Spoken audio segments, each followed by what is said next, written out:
just see some own suit. I'm getting stronger, step by step. The clock is ticking, but there's no time for regrets.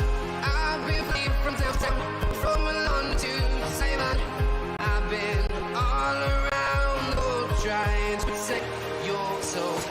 We are heroes tonight. We will fly above the sky. We are heroes tonight.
Town to town, from London to Taiwan. I've been all around the globe trying to protect your soul.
Okay, what's up, guys? We're back.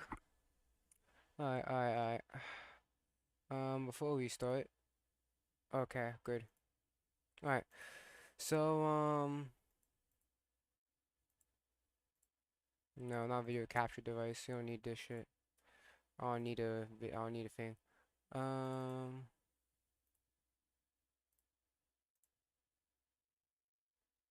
Give me a moment because I downloaded the video instead for the sake of my freaking sanity.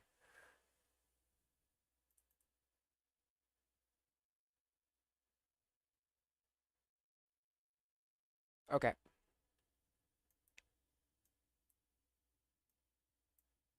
so I'll make sure it's viewed up to the max.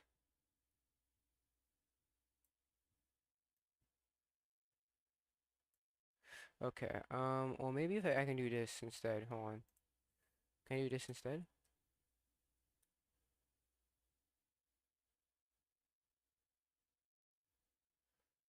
Okay. We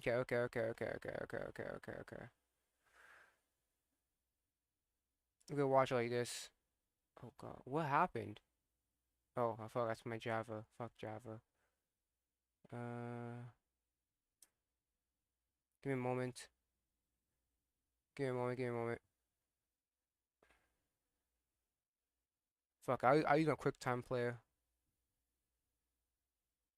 Okay. So, let me make sure. Let me put it on the window capture.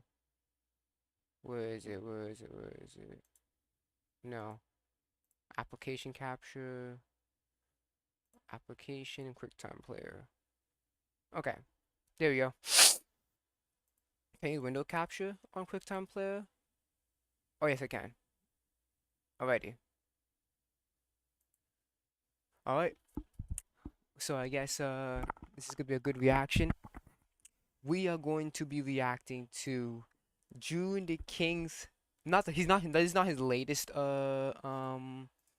I was gonna say this is gonna be his latest documentary, but he released a Doctor Disrespect one like not too long ago, like a few hours ago. So we're gonna react to the the Lily Orchard um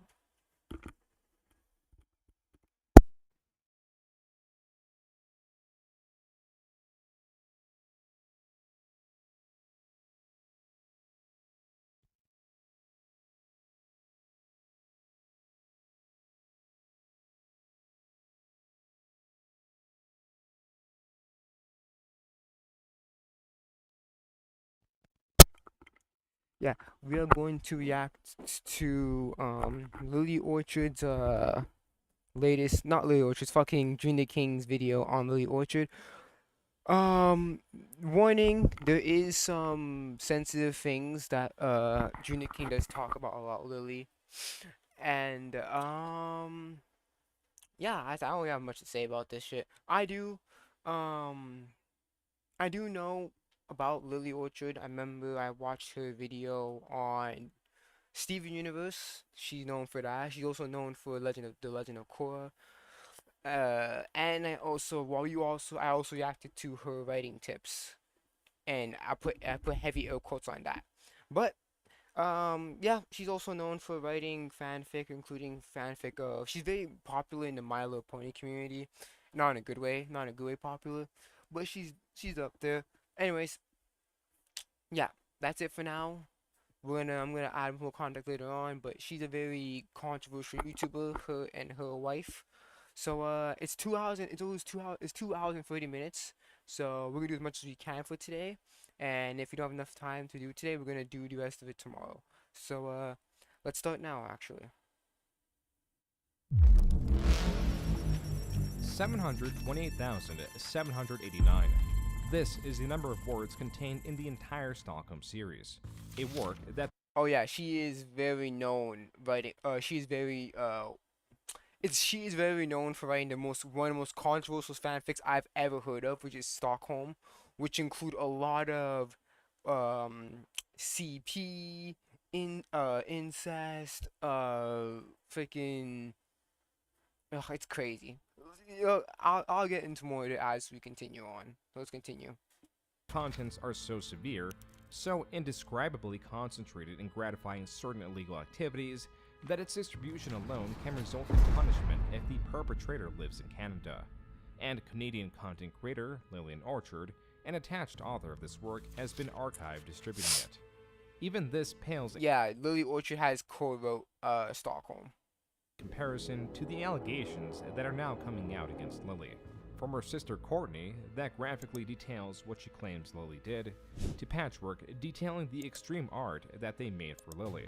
There exists a seemingly endless stream of transgressions in the already highly contentious children's television reviewer space that Lily exists in. Even Lily has shown to greatly dislike herself. Ugh, I'm so goddamn sick and tired of being me. Adding to the confusion is the mystery of her alleged infamous alias, Tara Callie, her history as Ballspawn, and an obsession with the Pokemon God of War. This, without exaggeration, only scratches the surface. Even with Lily constantly scrubbing her history, there exist enough in archives to capture this otherwise unbelievable story that will be assembled in this video. Yeah, she's been trying to bury a lot about her past actions and shit, and her past like stuff. But yeah, people found it and they archived it. So once you put something on the internet, man, it's there forever.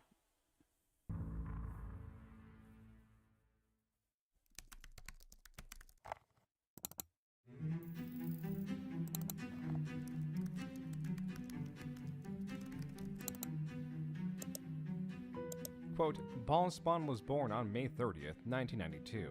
Having a rough childhood due to bullying and torment at school, he had a mental breakdown at the age of 14 and was sent to the Ray Allen Center on November 28, 2006 for a month. Okay, if you don't know, Lily Orchard is a transgendered woman. That's why it first says he, because Lily is transgender. Unquote. There are several things of note from this quote. First is this is one of the earliest standing archived entries involving Lily. Second is the name Ballspawn. This was her online moniker, likely derived from the race of Ball from Dungeons & Dragons, a race more so known for aligning with evil. But this influence was more than likely through Baldur's Gate, which Lily has been known to play, as it also licenses the Dungeons & Dragons IP. Third is this was Lily pre-transition, when her name was Jerry Pete, and as such going forward all quotes or references towards Lily will be read to reflect her currently. The fourth and final point is the specificity of this fanfiction wiki. Despite Lily being relatively unknown at the time, this page goes into extreme detail, but it does so without any sources in the general biography section. Yet many of these assertions have been proven to be true. This means that this was either written by someone who knew Lily well, or this page was written by Lily herself. The page includes insight on Lily, who was 14 at this point, stating that she was sent to 2 different care centers because of severe depression and Ballspawn became well known for the hit series Animal Magnetism, published on September 24th, 2007. Jeez, I was a baby, what the fuck? It became a hit due to its originality and questionable content. Using the story, it became a hit, I never heard it before. Using the story, Ballspawn coined the term Pokophilia, meaning humans falls in love with Pokemon. About the site. Soon finished animated, immediately moved to Animation 2, where Hughes became the male character. Kevin Kurtles, Kevin made resurrection, happy for magnetism free, though was sent off to war at the story's end. Okay. Both Pain and Agmatism, 2 guys in the God of War, both been deleted, no further attempts to continue them.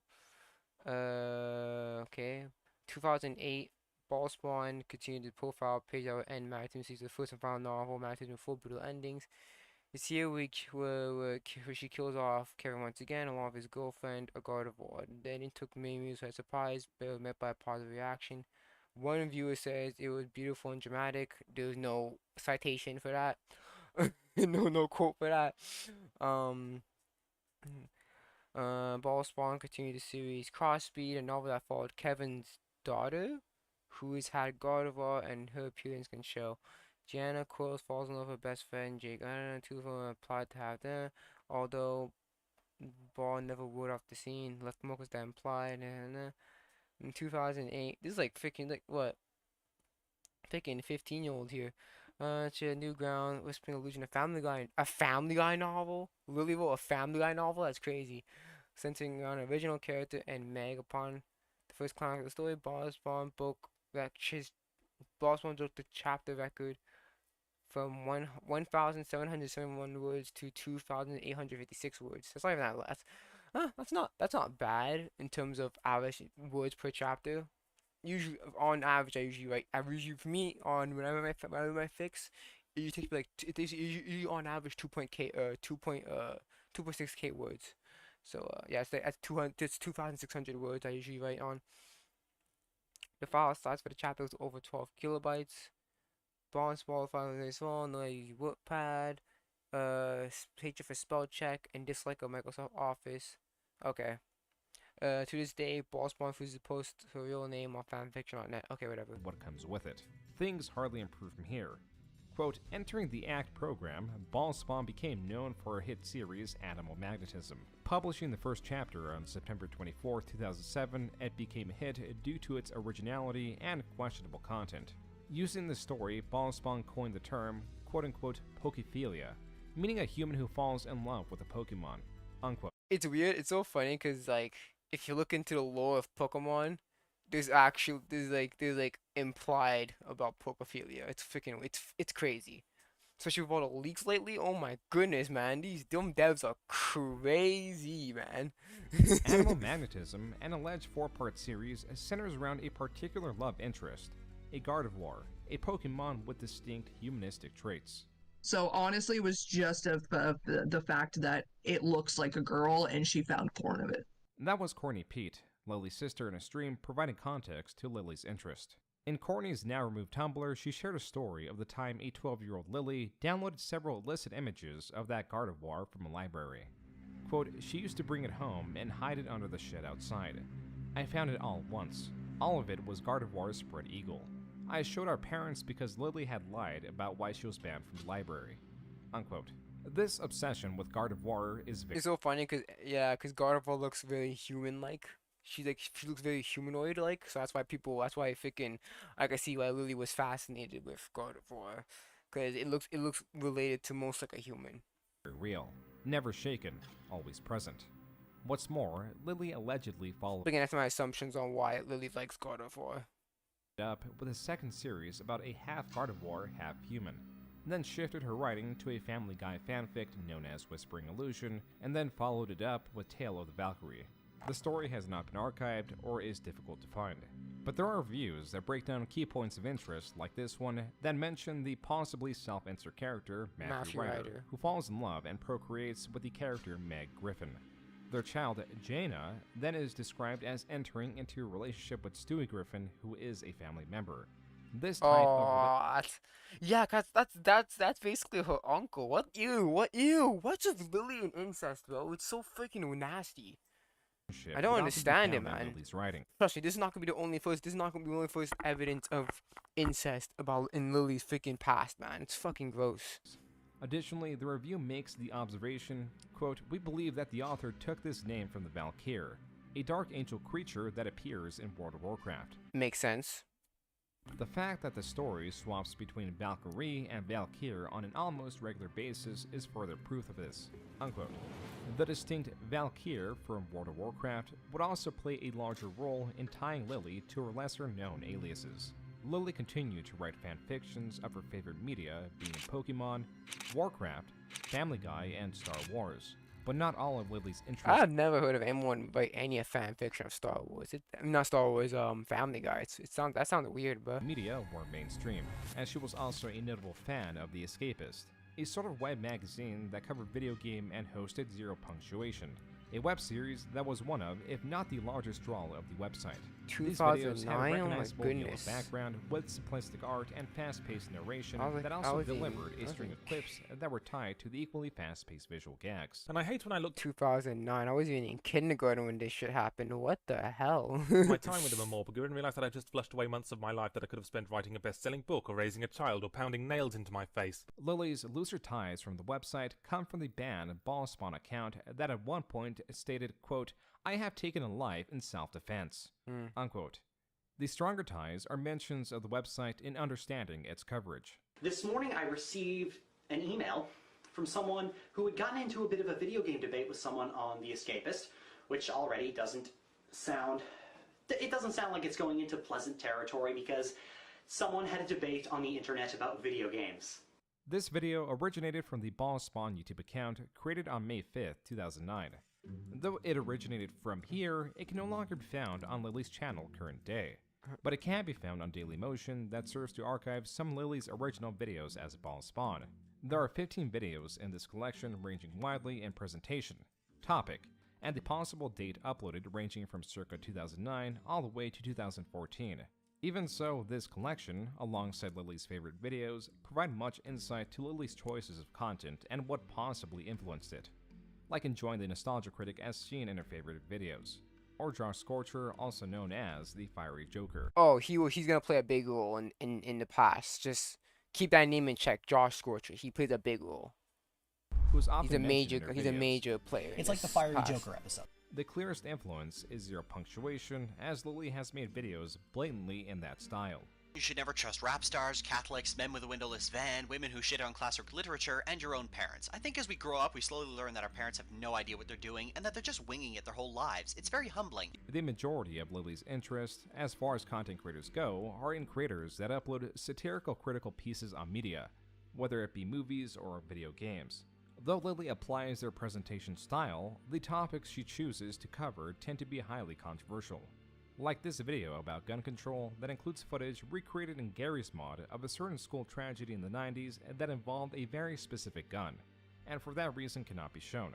There's also this video that someone denounces religion, deducing that differences in opinion lead to conflict. Videos like these, on serious subjects, even when not approached aggressively, will provoke viewers with largely varying opinions. It is safe to say that Lily was receiving a fair amount of comments disagreeing with her. Even with much softer subjects, such as a video on the platform's theme was primed with deterrences for pushback that likely received the opposite effect. Latch onto Valve as much as you want, but do not jump into the comment section to start barking your retorts about why I should use Steam, or all the positives, or whatever else you're going to say to make sure Valve never needs to pay for marketing, because I don't fucking care. Your comments will not be approved, and they will not even be read. You are wasting your time. There are also the advice videos. None stand out more than this one. And I have strong reason to believe this video will divide people, piss people off, and very well lose me more than a few fans. And for good reason. So, let's talk about incestuous relationship. Oh my A goodness. catalyst for this conversation, as Lily claims, came from a parent seeking advice. Today we're focusing on one particular example, a father who came to me for help regarding his teenage son and daughter, so I will be speaking as if directly to him for the most part. First of all, if you don't know who that guy is, he is a criminal. I forgot his name, but I think IDK still did a fucking short on him, and what he did to his daughters, man, it is crazy, man. Just like my mailbag videos. What Lily claims is that the father's kids in question are 14 and 15 or 1 year apart. Keep that name, keep those numbers in mind. Coincidentally, Lily and her lesser-known sister Courtney are also 1 year apart. As for the video, Lily disregards judging it based off morality because Lily disregards the general concept of morality. There's no such thing as objective and absolute morality. Even murder, the one thing we all agree is a horrible thing, is considered to be alright to do in the most extreme of cases. So I've never bought the idea that anything can be morally right or wrong. This goes on for an additional minute, where nothing is effectively added to the argument. As for my help, you're obviously asking whether you should approve or disapprove. I hate to tell you this, sir, but it's not your place to do either. What you have to do is decide whether or not you could accept this about them. As a whole, Lily's You can disapprove or approve fucking incest, bro. Hold on, I'm gonna search up that guy's name. I'm gonna actually search up that criminal right there, cause that guy. Oh, he's actually live streaming. IDK is still live streaming. But anyways, I'll show you. I'll find a short. Let me show you. What's his name? It's gonna be harder because he does daily videos.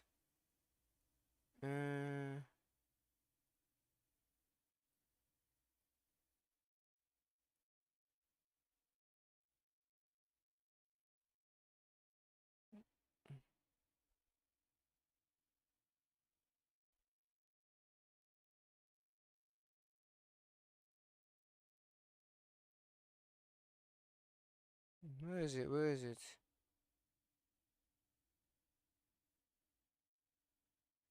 This is gonna take a while. Cause I forgot his name, but that guy, that picture that Joon the King showed, that fucking at that father there, he did nasty shit. Let me just find it. Uh,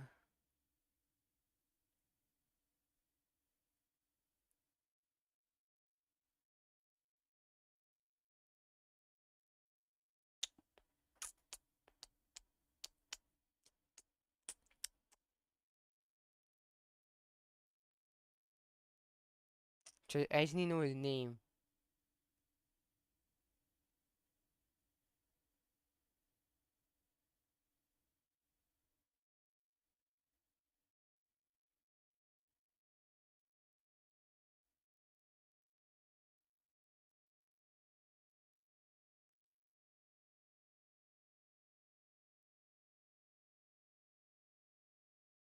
Okay, hold on a second.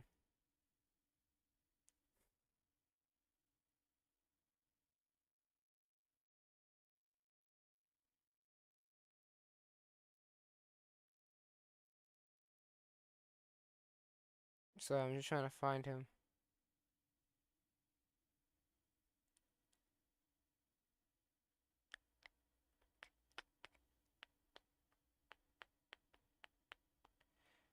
Okay, I guess I could continue the video while I'm trying to look for it. Fuck, I messed up. Oh, okay, I'm back on track. Alright.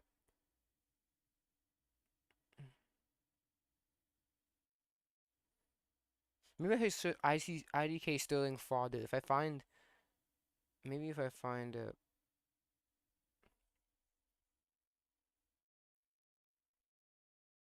Oh, found it, found it, found it, found it, found it. Okay, okay. Found it. All right, let's put on. Let's put it on. Let's put it on. I found it. I found it. Cause what he did was what the picture that Joon the King showed, bro, was freaking nasty. On. Let me show you. Let me show you. Let me show you. You guys can't hear it, right? No, you guys can't see it. Okay, one second. Let me show you. Look, look, look. The apple. What? So, I want you to imagine that's the same face, right? That was the face that Joon the King put on the video. Look. Just listen to what he has. I want you to imagine this for a second. Being locked in a basement for 24 years straight, not seeing the light of day, and your captor is your father. This Hey Apple slideshow is extremely disturbing and is kicked off with a photo of an extremely evil man named Joseph Fritzl. Joseph Fritzl. If you want, that's the guy who's in that picture. Joseph Fritzl. And what he did was freaking crazy. But, just, let's hear it. Then a photo of his daughter named Elizabeth, and a partial photo of the basement that she was kept in for 24 years straight. When Joseph's daughter Elizabeth turned 18, he made the deranged choice to lock her in the basement. He then told friends and family that Elizabeth had decided to join a cult and forced her to write letters saying that she did do this, while in reality he kept his daughter in the basement and forced her to bear 7 more children of his. Yep. Joseph and his wife cared for 3 of these children, and when one of Elizabeth's 19-year-old daughters became critically ill, the police started looking for her. Joseph released her for this purpose, but it was clear something was wrong, and she told the police everything. Just take that to account. This disgusting ass person basically all-wooded his own daughter and had 7 children.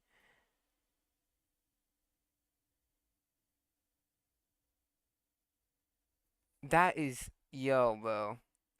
That was the guy. That's the context of that guy who's in that freaking picture. What in that shot? It was him, Joseph Fritzl, that fucking disgusting motherfucker. Videos are angry, distracted, and uninsightful. But there is another element. This video in particular is being brought forward through the guise of a question proposed by an unidentified parent. The likelihood of a parent approaching a teenage YouTuber for advice for this It's so very unlikely. unique, highly sensitive problem is not. It's so unlikely. Like, do you think a grown ass man would do? No, Very high. come on, man. Lily has also written stories gratifying these sort of relationships, such as in Tale of the Valkyrie with Stu Griffin and his nephew. Whether this anonymous parent exists or not, Lily wants to talk about incest in some capacity. Another yet significantly more direct example of this is her video on mental illness. Good evening, everybody. I'm Ballspawn, and welcome to RBI Live. This one on mental illnesses. This is not so much a video about mental illness, or even just Lily's opinions on mental illness, as she stated in the video. It is more than that. Let's start by saying that psychiatry is a field I have no respect for. I have no respect for the field of psychiatry. Psychology, yes. Psychiatry, no. There's a hospital. There's a mental health hospital near where I live. It's in Halifax. It's called the IWK Health Center. It's a children's hospital that also handles teenage cases. In January, I went into cardiac arrest after accidentally overdosing on risperidol, which is a medication I take for pervasive developmental disorder. While Lily denounces psychiatry and tries to drive the video in a more general discussion about the effects of narrowing the treatment of a patient through the diagnosis to then directionless rambling, she goes back to talking about herself. And it becomes apparent that this is a video about her grievances. I find it's funny how child psychologists can spend years in school learning how to deal with children, but they've never met a child in their life, probably. Probably. Except for when they were children, they've probably never talked to a child in their life. Child psychology is another field I have no respect for, and there's another problem with psychiatry and child psychology. It's all very children specific, and you can never paint two children with the same brush. No, they're like snowflakes. No two children are the same. Lily, being diagnosed with autism, feels both misunderstood and neglected. The biggest problem is that it's only for children. All these diagnoses and the symptoms go towards children. So if someone is born in a time where these diagnoses aren't common, if they weren't born in the last 5 or 6 years, they're lost because they're teenagers now and they have no help. That was the problem, is that when I was diagnosed with PDD when I was 16. And there was nothing for me because I was a teenager. Everything was for small children and early childhood development. And there was no help for teenagers with mild autism. When I was in the IWK, I had 5 psychiatrists handling my case. I never spoke to a single one of them. At all. Not a single one of them ever came to speak to me. And the whole time I was thinking, these people are the ones handling my case and they won't even come down and talk to me? A motive for centering a video about a general topic to then be an explorative piece on her personal experiences could be to get public opinion on herself without explicitly tying it to herself.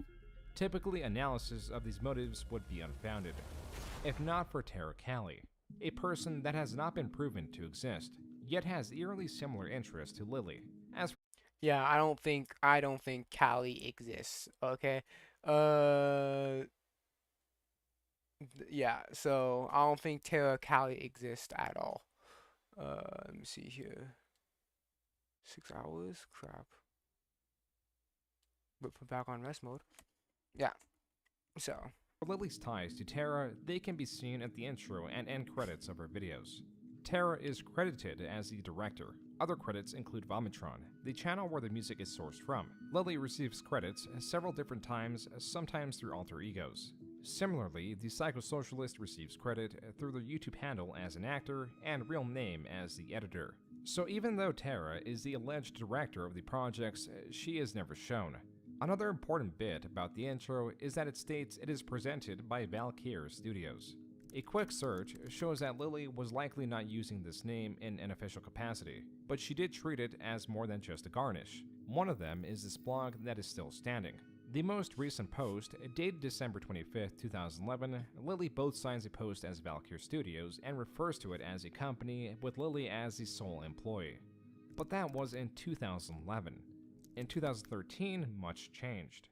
On Derby Boru, a sort of image board dedicated to the increasingly popular series My Little Pony. Oh my goodness, this is gonna play a big part too. My Little Pony. That's what Lily's famously known for, is being in the My Little Pony community. Which is a series Lily had become a fan of. What appears to be happening in this discussion. Fan is an understatement. is someone posted an image of Lily's Tumblr. Within this image is Lily responding to the claim that feminists are largely not involved in the brony community by posting the image of its creator, who is a feminist. The second posted comment is Tara Callie responding to the first comment asking if the creator is really a feminist. But then the third comment recognizes that this post originated from Lily and states derisively, quote, "Getting burned by ball spawn is like losing a beauty contest to Steve Buscemi." Who's Steve Buscemi? This immediately sparked an argument. Okay. Anyway, no, he can't be that ugly. Come on, Steve. Come on, Steve. Oh, it's him. Okay. Where in the next page, Tara defends Lily, stating she prefers, quote, "rational and non-emotional thinking over everything else," unquote. But there is still disagreement, as a forum member contends Lily's content is full of contradictory nonsense. It gets to the point where Lily as Ballspawn comes in and scolds both Tara and the person she was arguing with, stating, quote, "This is not the place to discuss moral philosophy," unquote. With the cat out of the bag, Lily as Ballspawn goes on a comment spree. This goes on for several pages until an administrator of the website steps in, linking to 9 different commenters, 7 of which are anonymous posters. The other 2 are Ballspawn and Tara. And one additional anon was also linked as it was responsible for posting the initial image kicking off this thread. There are commonalities in all these accounts as pointed out by the administrator. Quote, "Op, Tara Callie, Ballspawn, and the BP post supporting Ballspawn are all the same person. And they're getting a nice ban not for participating in one-man circle jerk, but for removing tags that a moderator instructed not to remove." Ain't no way that the OP, the original poster, the freaking Terra Cali ball spawn, and oh my goodness, 4 people controlling. Why have 4 accounts, bro? It's so stupid. Twice. Below is my reaction to the remarkable stupidity you've been displaying here. One huge unquote. circle jerk. It's In a an one-man attempt to circle keep jerk. their charade going, one anonymous account states, Back quote, on pony. "There are 8 people in Valkyrie Studios, and they all use a VPN for resource exchange. So of course they're going to show up as the same IP," unquote. After the administrator shames Ballspawn once more, they go on to say, quote, "Surprise, we don't just see IPs," unquote, implying that they can see all the posts also came from the same device type. This is yet another reason why Tara Callie is believed to not exist. Lily, in a future Tumblr post, stated in response to the accusations of inventing a person, quote, "Someone used my laptop to shitpost on the internet and I've been getting blamed for it ever since," unquote.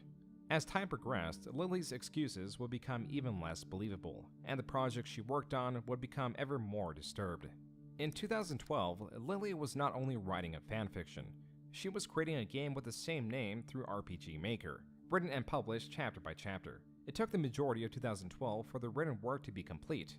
The story was not notably graphic or perturbing, but it did retain Lily's key influences as the story begins and is centered around the characters of My Little Pony, only to be crossed by a Valkyr.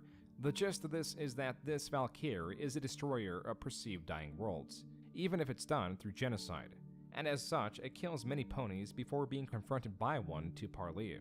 The Valkyr's name is revealed to be Essentia, a tall female figure with distinct, quote, "dark red hair," unquote. Pay attention to those 2 descriptors.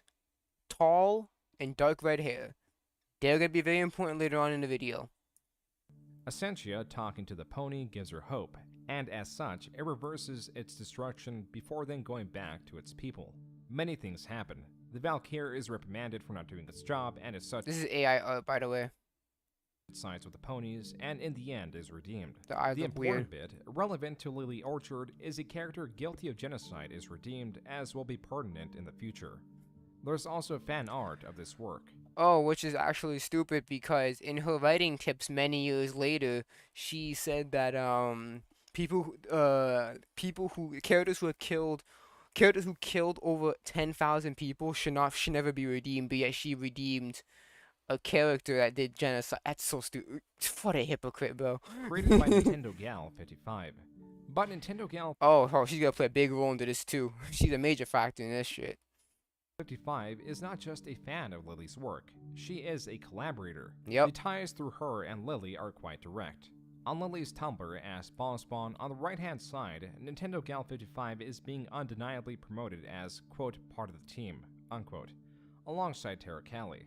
and the Ask Ballspawn Tumblr is also certainly Lily's, as the Tumblr is promoted in archives of Lily's channel, alongside 2 wikis, a DeviantArt, Lily's blog, a TV Tropes page, a merch page, and a Facebook account. In other archives of Lily's channel, Nintendo Gal 55 is again being promoted by Lily. Here, Lily is also promoting 2 of her own additional channels. One that is dedicated to ponies, and the other that is dedicated to gaming. While their catalog of uploads have been wiped, the gaming channel has a singular playlist with a single video of Nintendo Gal 55 playing Doomsday Ascending. She likely got this either directly from Lily or downloaded the demo Lily posted. Wow, this game has a warning against not safe for work content. That means it's good! At least in the minds of children, anyway. The game itself, being a demo, is mostly true to Lily's Doomsday Ascending story. It is also confusing to navigate to the point that Nintendo Gal 55, a vocal supporter of Lily, takes issue with it. Okay, I have to admit, this took me over an hour to get right. I had so many complications it wasn't even funny. So this is now my, I think my 4th time playing it today. That's right, 4th time. It took me over an hour to do, but completely worth it. Oh my goodness, no! Reviewers not so attached to Lily were not as generous with their criticisms of the game. On EquestriaGaming.net, there exists a review calling the game uninspired and dull, full of inaccessible buildings with open doors, unclear quests, human clothes in pony shops, etc. Quote, "This game was bad enough already, but adding pony porn was the last straw." Yep. Unquote. For these reasons, the game got a hound grade of 2 out of 10, as seen at the bottom of the review. The reviewer does not speak in exaggeration about the pony porn. This is very much part of the game. And okay, for this, I decided to see what would happen when I break her. And, I had to cut it because I wanted this to be as safe for work as possible. It is important to note that Lily, at this point in time, was at least 20 years old, and all current and future works were written through the mind of an adult. As for Doomsday Ascending, if select ponies are approached, the player is given the option to embody or break a pony's spirit. The break option can lead to the death of the NPC, but will also guarantee an option to view a not safe for work image of the pony. While not available in Nintendo Gal's 55's playthrough of Doomsday Ascending, she did upload a separate video that includes all the graphic imagery completely uncensored and therefore cannot be shown in this video. Please Two don't. of the images are exceptionally grievous as they contain a smaller, likely younger pony being preyed upon by a larger and potentially older pony. One scene is of ponies in the shower, and the other one is clearly a sexual act that won't be further described. The most unspeakable commonality between these two images is that they are exactly what happens in the fan fiction A Mother's Love, A Daughter's Passion. Oh, God. A piece so offensive, the work aside from select quotes will have to be censored. This is again a story written in the universe of My Little Pony, with character Twilight Sparkle, who is also the main focus of Doomsday Ascending, playing the mother of the filly, Nyx. A filly is a young female horse, and Nyx is a fan creation by fan writer Pen Stroke, who has explicitly requested to not use her character in a sexual setting. In a story, a mother's too bad. Don't use my kid in sexual setting. Too bad, too bad. A Daughter's Passion, this request is ignored and is written to gratify crimes of a sexual nature relating to differences in age and the offenders being a family. Yup, incestuous relationships. In the story, a character is described thinking, quote, "It was wrong. It was also sweet." Unquote. Oh my as goodness. gruesome as this work is, how does it relate to Lily beyond involving her key interests? These ties are not as direct. The author for this work goes by the alias Alcordiv. This still does not tie it to Lily, but it does tie it to Terra. Recalling how Lily linked her team on a Who is essentially Lily. Because from what we know, there's no evidence of Terra being real at all, so it might as well tie it back to Lily. It all goes back to her. Tumblr, being Nintendo Gal 55 and Terra Cali, we can also use this to verify Terra Cali's Tumblr. There is only one issue. When going to the Terra Cali Tumblr URL, the account seemingly no longer exists, and the Terra Cali Tumblr is not archived except for a single screenshot on Archive Today. Though the archive page itself is largely useless, it is the top of the Archive Today website that is of utmost importance. It shows that the screenshot was from someone trying to archive the Tara Cali Tumblr. But Tumblr itself, when this page was archived in 2015, redirected it to the renamed page, which now sits in its current state as Valorous Vixen. What this all means is that Lily promoted the Tara Cali account on her Tumblr as a team member.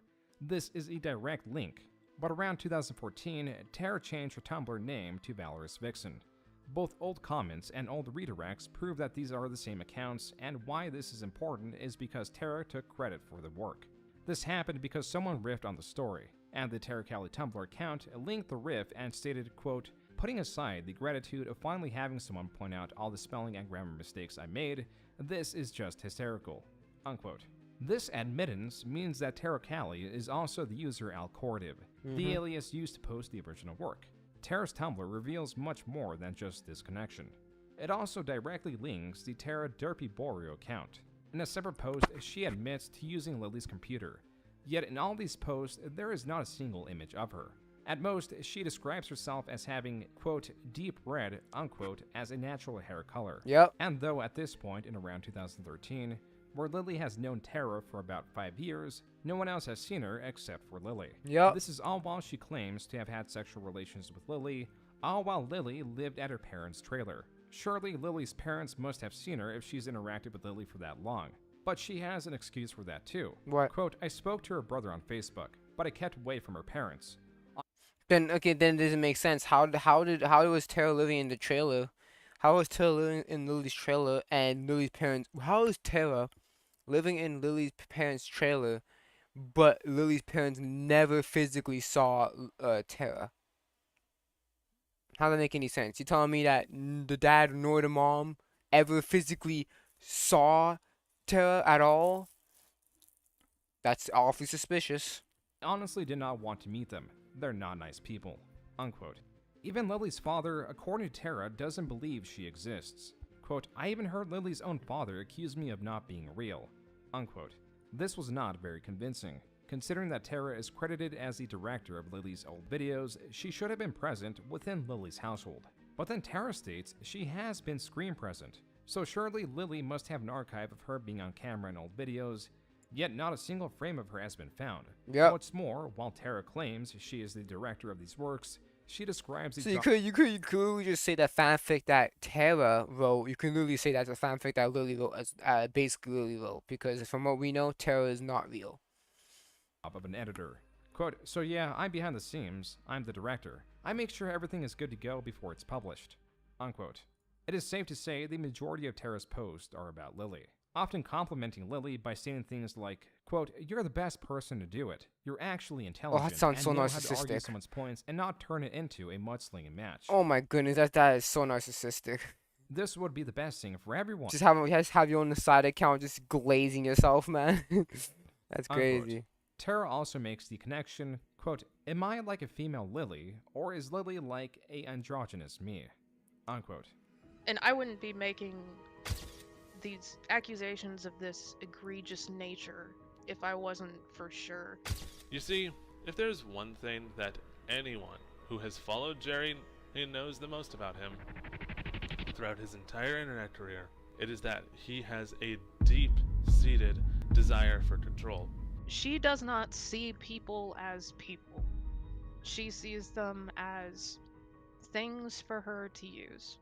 Britt was a viewer turned friend of Lily's. I met her in 2010.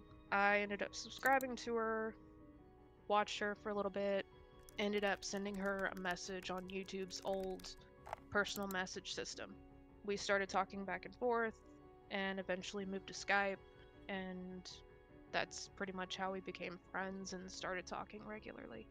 The significance of this is that Britt has screenshotted and later uploaded many of these chats, and not exactly just with Lily. Lily had referenced Tara Cali in a lot of her videos, like she was credited as being a director. Lily had talked about her before. Tara was allegedly a friend of hers that lived in her neighborhood. And yeah, one day Tara Cali popped up on Facebook and started messaging me.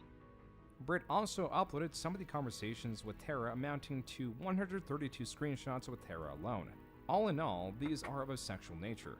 either Oh my referencing goodness. Tara's experience with Lily or flirting with Britt. The ones of a sexual nature not related to the former category are extremely grotesque and as such cannot be described in detail. These two screenshots are of Tara admitting to doing No, I looked them out. Even though it's her. Yup. He says, what? What the fuck? Oh my goodness, man. things with a dog.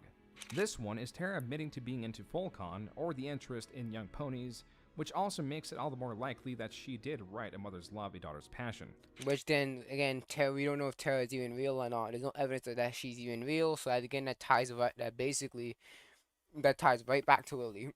There are also a fair amount of screenshots where Tara is trying to convince Britt to get sexual with Lily. This was a problem for a litany of issues. When Wait, me whoa. Go back. I want to see that.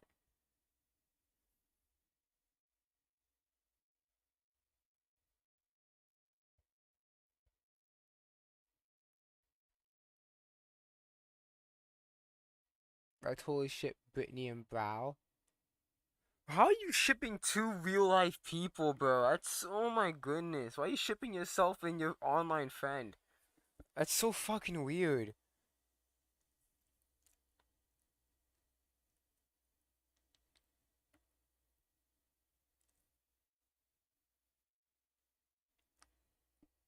Sorry, you can read on your own. I'm reading in my head. I'm not reading this out loud, bro.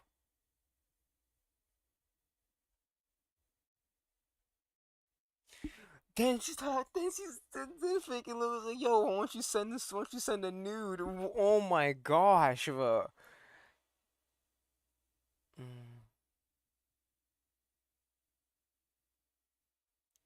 that's fucking weird. Let's continue, man. Where Tara is trying to convince Britt to get sexual with Lily. Yep, this was a sending problem nudes for a and shit. litany of issues. And you're shipping a real when life me and person. Lily knew You each ship other, real life she people. was fully identifying as a cisgender man, and I'm a lesbian. Lily was quite aware of this. Yeah, that was like the main the main point of contention between us. So she kept trying to use any means possible to try and convince me to be sexual with her, despite the fact that I'm gay. Tara at the time was bisexual and shared her experiences with Lily, but then admitted those were lies. Regardless, Tara identifying as a woman was more forward in her approach to Britt than Lily was.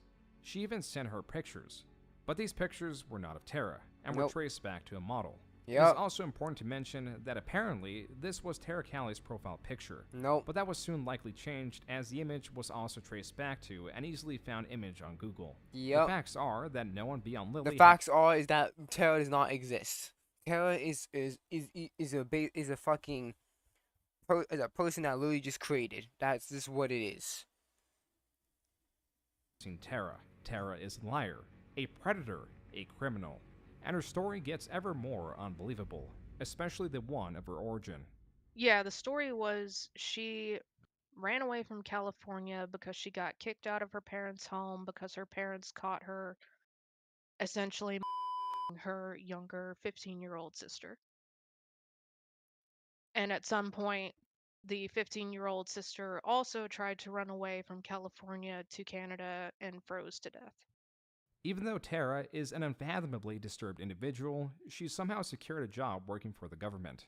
On her Tumblr, that makes no sense. She describes this job as just printing out papers and trust me, they take their shit like seriously, man. When they hire someone for government jobs, they will run a whole check through you, bro. And they see one smidge of dirt, you're not getting that job. A lackey pertaining to securing passports. She also told Britt that she makes $130,000 a year from this job. Everything about Tara made Britt suspicious. Like, I kept trying to get any sort of concrete evidence that Tara was a real person, but she would refuse to send voice notes, she'd refuse to get on voice calls, she'd refuse to get on cam. There's so many. Hold on.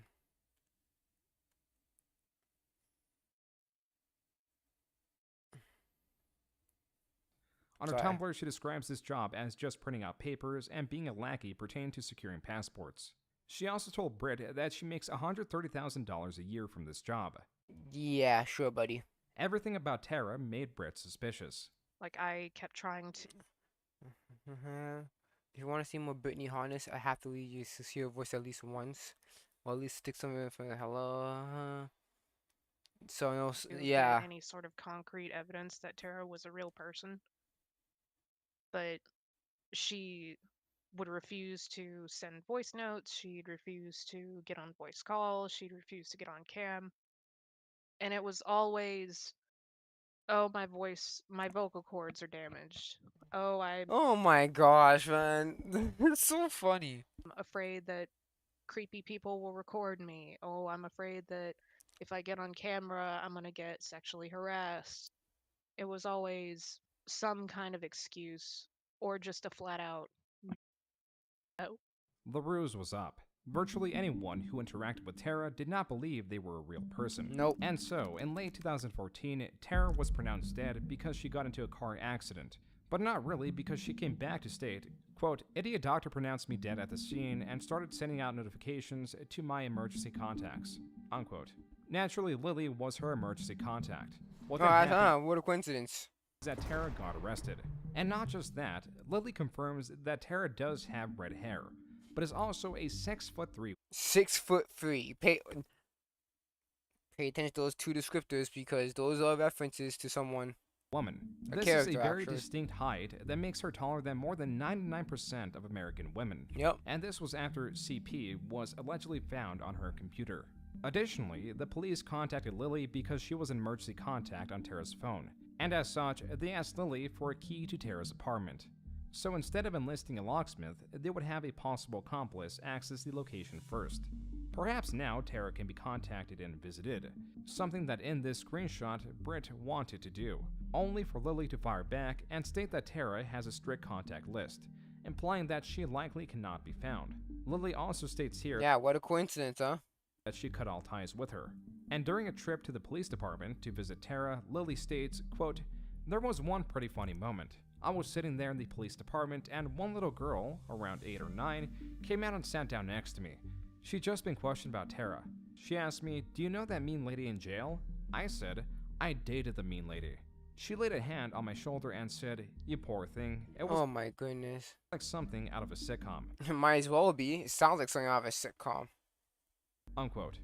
Lily also states that Tara wanted Lily to visit her in prison, where Lily claims she did and, quote, "proceeded to beat the ever-loving shit out of her. She spat out blood, and that's all I care about at that."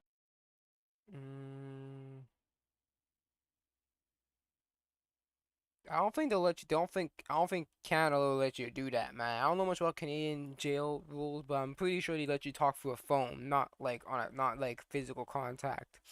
They usually you talk through a phone and you'll have a glass wall. So I wouldn't know how. I don't know how you be beating the shit out of her. Point. Unquote. Lily later states that the guards allowed this to happen to quell Britt's suspicions. Lily also claims that in the past, Tara beat her up with a studded belt. She also tells Britt that Tara sent her compromising images of Britt a few days before she got arrested for some reason. It also appears that Valkyrie Studios had lost its director.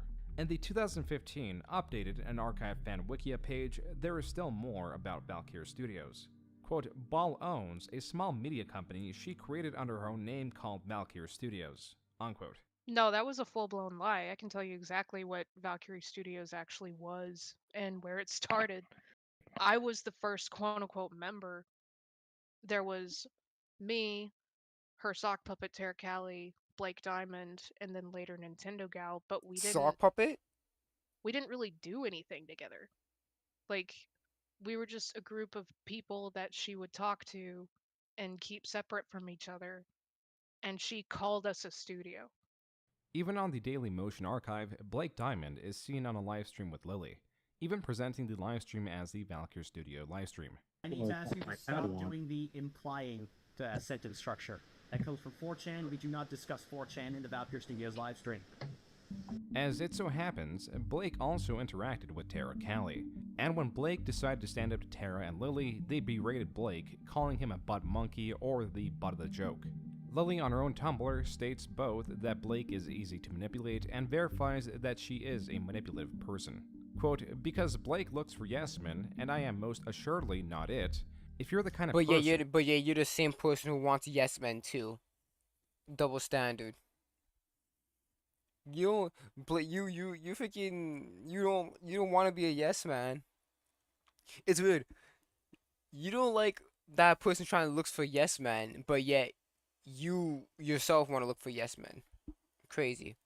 Who was easily manipulated, easily driven to hysterics, and embodies the very worst of this website and is complacent in your failings, I am the worst person to befriend, and Blake is very much that.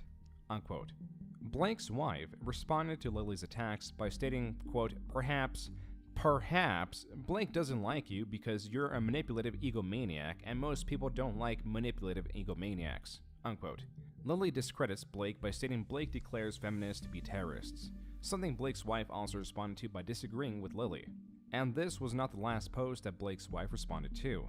At this point, Lily, towards Blake's wife, states this, quote, that's the kind of conversation where if we'd had been standing in the same room, I would have belted her, Oh my gosh. unquote. At the start of 2014, Lily's inner circle through her faux studio included Brit, Nintendo Gal 55, Blake Diamond, and Tara Callie. The latter two are no longer within this circle, while Brit continued her friendship with... Yeah. Air quotes Tara Callie. There was no evidence to this day whether she actually exists or not. Easily driven Which leans to on more lean on hysterics to and no. embodies the very worst of this website and is complacent in your failings, I am the worst person to befriend, and Blake is very much that, unquote.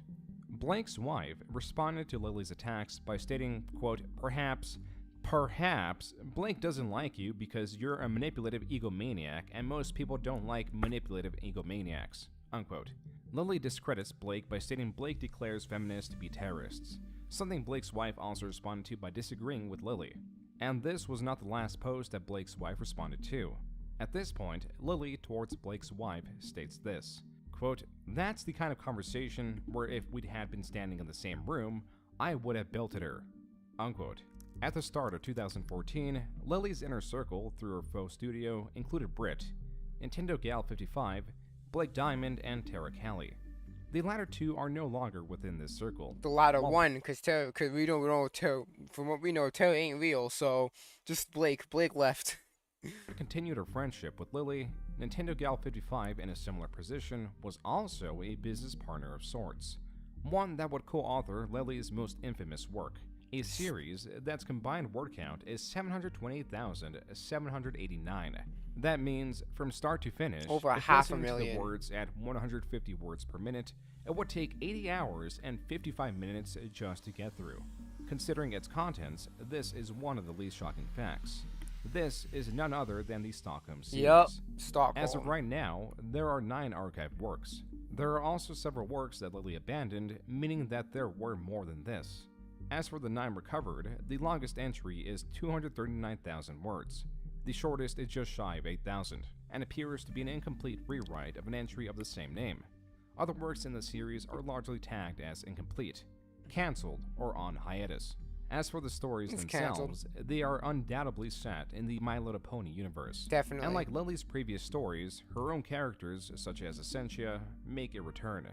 Again being described as having red hair and being so tall it scares people. Yep, kind of like who? Tara.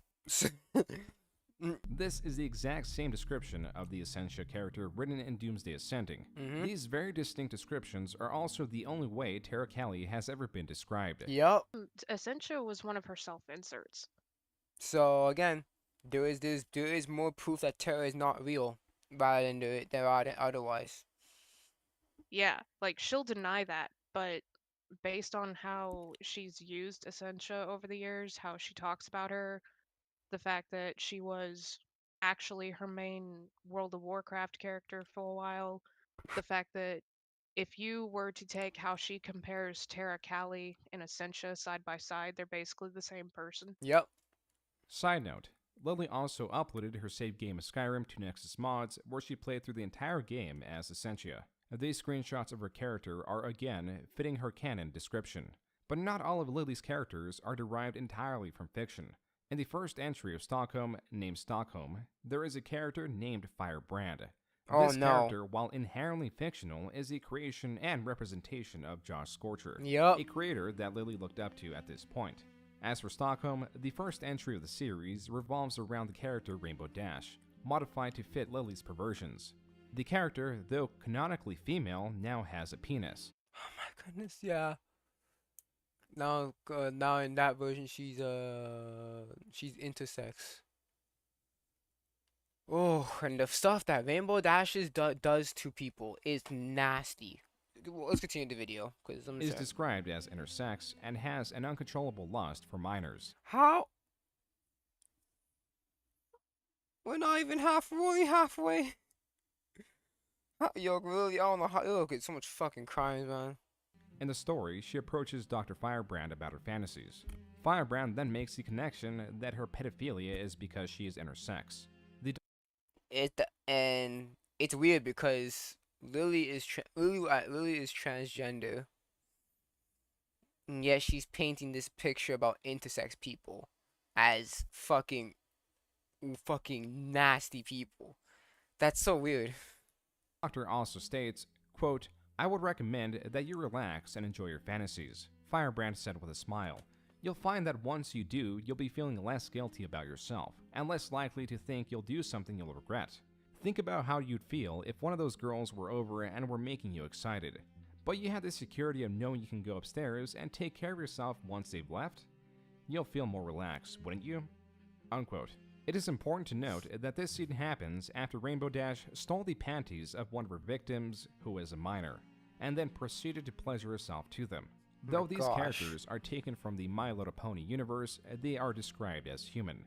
On top of this, there are endless, highly descriptive sex scenes written to gratify these things. Yeah, they're probably, if anything, they're probably like anthropomorphic, whatever the fuck that word's called. So that's probably the case with what's going on here. Things like pedophilia and incest.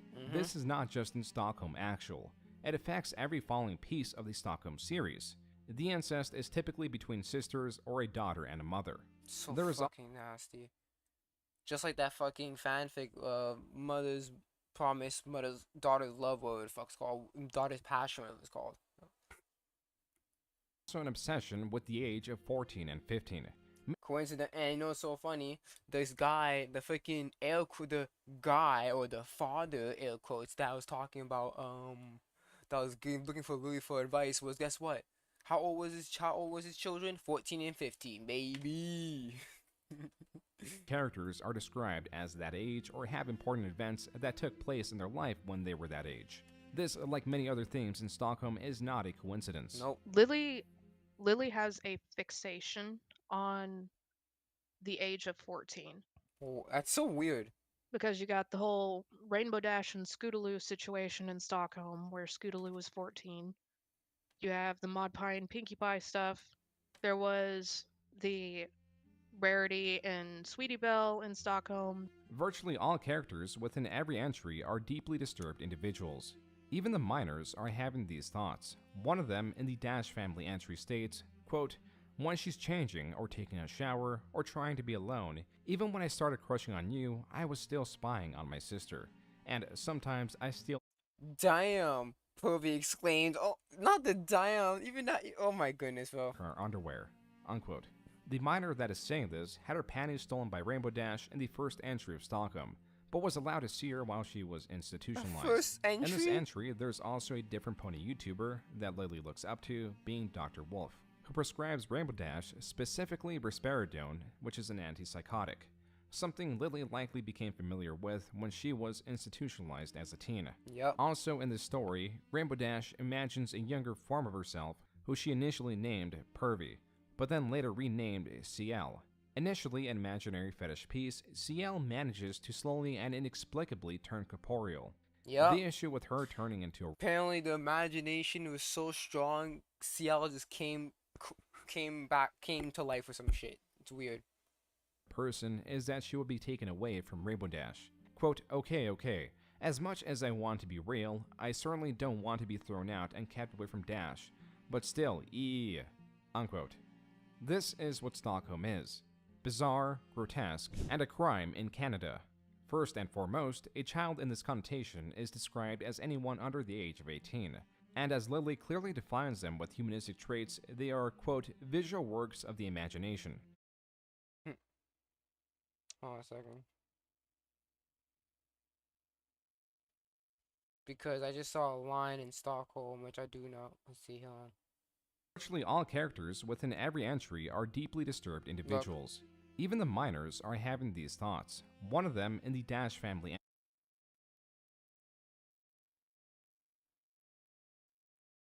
into a real person is that she Look at this, look at this shit here. Look. I told you she was adorable. If you can throw stuff around, I wonder if I can get you. Oh my god, no, I'm not finishing that. No. be taken What away the from hell? Rainbow Dash. Quote, okay. As much as I want to be real, I certainly don't want to be thrown out and kept away from Dash, but still, unquote. This is what Stockholm is. Bizarre, grotesque, and a crime in Canada. First and foremost, a child in this connotation is described as anyone under the age of 18, and as Lily clearly defines them with humanistic traits, they are, quote, visual works of the imagination, unquote. And even imaginary, this kind of writing is not exactly illegal. It becomes illegal when distributed, and by her own words, through her distributing it, it contains, quote, scenes of violence, sexual content, depictions of domestic abuse, depictions of mental illness, depictions of ephebophilia, mentions of redacted and incorrect depiction of an intersex person, negative depictions of the field of psychiatry, depictions of toxic relationships, and other such objectionable content, unquote. Here, Lily is again admitting to writing the work, apologizing for how she framed intersex individuals. But as her work was discovered and criticized, she sought to distance herself from it. Her narrative for that has changed quite a bit. Like, she went from, like, at first she was proud she wrote it. She would post about it on her Tumblr. She would talk to me about it in DMs. She set up a whole separate Tumblr specifically for it.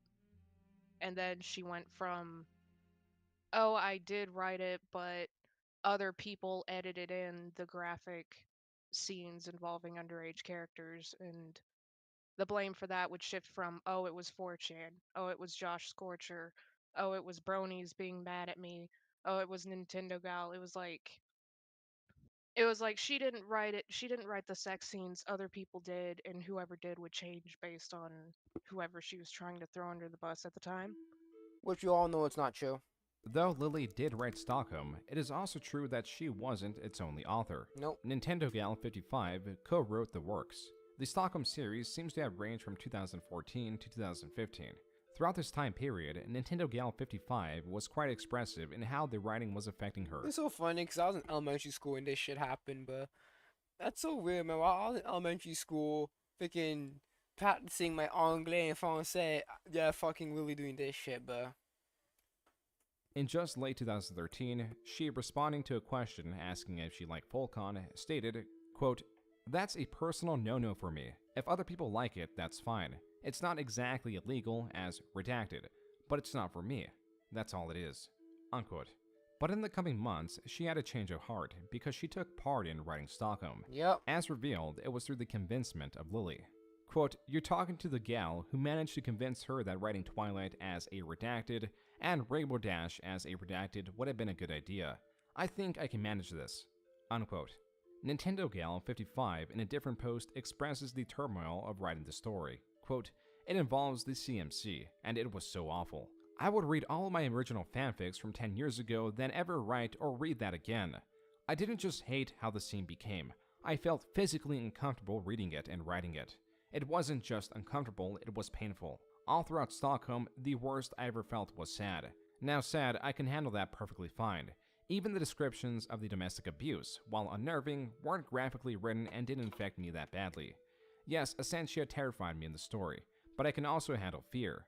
But physical discomfort from writing/reading something so terribly uncomfortable and painful? No way. I was honestly on the verge of tears. Thankfully, Ballspawn understood and offered that we make it less like that. It turned out so much better after that. I am forever thankful for her compassion and letting us redo that scene. Heart, unquote. Nintendo Gal 55 can now hardly be found, and that appears to be intentional. I tried to reach out to her once, and I don't think she wants anything to do with any of this anymore. Like, I know she was incredibly uncomfortable to the point of having emotional breakdowns when she was dealing with Lily's shit. Like, Lily manipulated and coerced her into helping her with it. Still, in 2015, Lily would stop writing Stockholm entries due to the immense amount of criticism she was getting. Quote, "No, the fun of this whole series is gone. This isn't one person. I've had to deal with these paranoid, delusional little liars for almost 2 years, and despite my best efforts to purge them from my view, it still gets through." Unquote. She was also, as per this ask, accused of being a pedo. Not for Stockholm, though that was likely happening, but because of Fire Rose. Shipping is essentially creating the portmanteau of a desired couple's name, and as such, the unwilling participants are encouraged to be in a relationship as done by the action. And so, in this case, a 23-year-old Josh Scorcher, represented through his character Firebrand, was being shipped with a 17-year-old content creator Ink Rose, hence Fire Rose. In her post, Lily was making the argument that Ink Rose was over the age of consent in 3/4 of America, and allegedly they did go on a date. I think that doesn't matter. Ink fucking Rose is a freaking minor. It's fucking nasty. Josh and Ink That's statutory. ended up like going out to get food or something one time and immediately realized how weird it was and never did it again. A reason Lily was shipping these two was because they were both politically right-leaning, and at some point she began editing videos for Josh Scorcher. Oh, her hatred. Okay, she gonna then Lily. June's gonna talk about Lily's hatred of Republicans, and the reason why she hates Republicans is so petty. Watch this. Someone who she's been watching for several years now, and someone who she had a crush on. Yep. As per Brit's correspondence with Lily, quote, "Brit, because of your raging crush on Anakin and your possible little crush on Josh," unquote. Lily responds, quote, "In the case of Anakin, that was just me fanboying. In the case of Josh, yeah, you're right." Yep. Unquote. As established, Lily was quite permissive. Keep that in mind. Lily was I don't know if she transitioned at this time, but yeah, Lily liked Josh at the time. But how severe was it? Based on the TV Tropes character page she made of my character that she would insert into her rather vocalized Illusion comics back in the day, she was fully aware of it. Quote, "belligerent sexual tension. One-sided in Ball's case." Unquote. But then suddenly she was friends with 2 lesbians who she wanted to get with. Wait, who's the second lesbian? Nintendo Gal. Lily was also pursuing Nintendo Gal 55, even though she's lesbian, and Lily was still publicly identifying as a cis straight male. Even Blake was getting this. So Lily was not publicly, did not publicly transition, or hasn't transitioned at this time. Okay. Treatment. This is his testimony found on 8chan, also in 2015. Quote, "Be me, young and stupid RVI fan eager to be noticed, chatting with quote-unquote Tara one night. Quote-unquote, she convinces me through repeated refusal to drop the subject that I have a crush on Lily. Never mind the fact that back then I was gay for any male that wasn't explicitly hetero, except for Paris Hilton because that redacted can burn in hell. Proceeds to keep me up with unwanted roleplay of fucking Lily." Cut to October 2013. Be me just answered a confession on the RVI fan blog. Lily bitches and moans about money troubles. I suggest cam whoring to her fans. She asked if I want to be a test for that. I awkwardly try to dodge, saying yes or no. She pursues and eventually breaks me down. I awkwardly wait for her to take her shirt off or whatever. Get saved by Ethan and his family. 1 week later, be me, just got home from work. Watch the rest of Lily and Ethan's Q&A stream. Get into video call with Lily to talk about said Q&A. Somehow she gets it in her head that I want her to strip. She proceeds to take her shirt off and refuses to let me turn on my camera to show my disgust. Sit in awkward confusion before she attempts to take her pants off too. Get saved by mom coming in. Thank the emperor. Call ends. Proceed to cry myself to sleep with an awkward boner. Unquote. This was posted on 8chan just a day after Lily announced she was discontinuing Stockholm and that she was getting flack from shipping Fire Rose. And though 8chan posts tend to not be the most reliable, Blake would later give his testimony in video form. Lily at this point was either sexually pursuing, sexually interested in, or right out online dating virtually everyone she was in contact with. From the manipulation through Terra Cali, the shipping of Fire Rose, and her unwelcome promiscuity, the internet was turning on Lily like never before. As such, paranoia made its way in, and she began a pattern of removing and re-adding her friends, likely as an attempt to test their loyalty. One by one. She'd delete me on everything. Because she's the one get piled on, so she would do one by one. That was a fucking sneak. She'd add me back, and then she'd delete me, and she'd add me back. And that happened a few times, and I couldn't figure out what was going on with her. I started getting really tired of it because I felt like she was treating me like I was disposable, pretty much. During this time, Lily was talking about getting rid of 8 bags of garbage, allegedly influenced by a nervous breakdown. But Britt had grown tired of it all. They would often fight on Skype until Britt pulled the plug. On top of this, Lily was starting to publicly transition into Lily, which brought on even more turmoil. The silver lining is that most of the conflict was kept private, or at least not so public. Like the Skype messages with Brittany, the 8chan post with Blake, even Stockholm wasn't well known, and neither was Terra Cali or what she represented. But that was 2015. Well, even if she existed. In 2016, save for the Skype and Facebook messages with Brittany, this silver lining was stripped and Lily had come apart at the seams, reformed now into Patch after conflicted Patch. Some disregarding her as a hate monger, others cloaked in her anger and vitriol, convinced in her passion alone. This was brought on by her falling out with Josh Scorcher.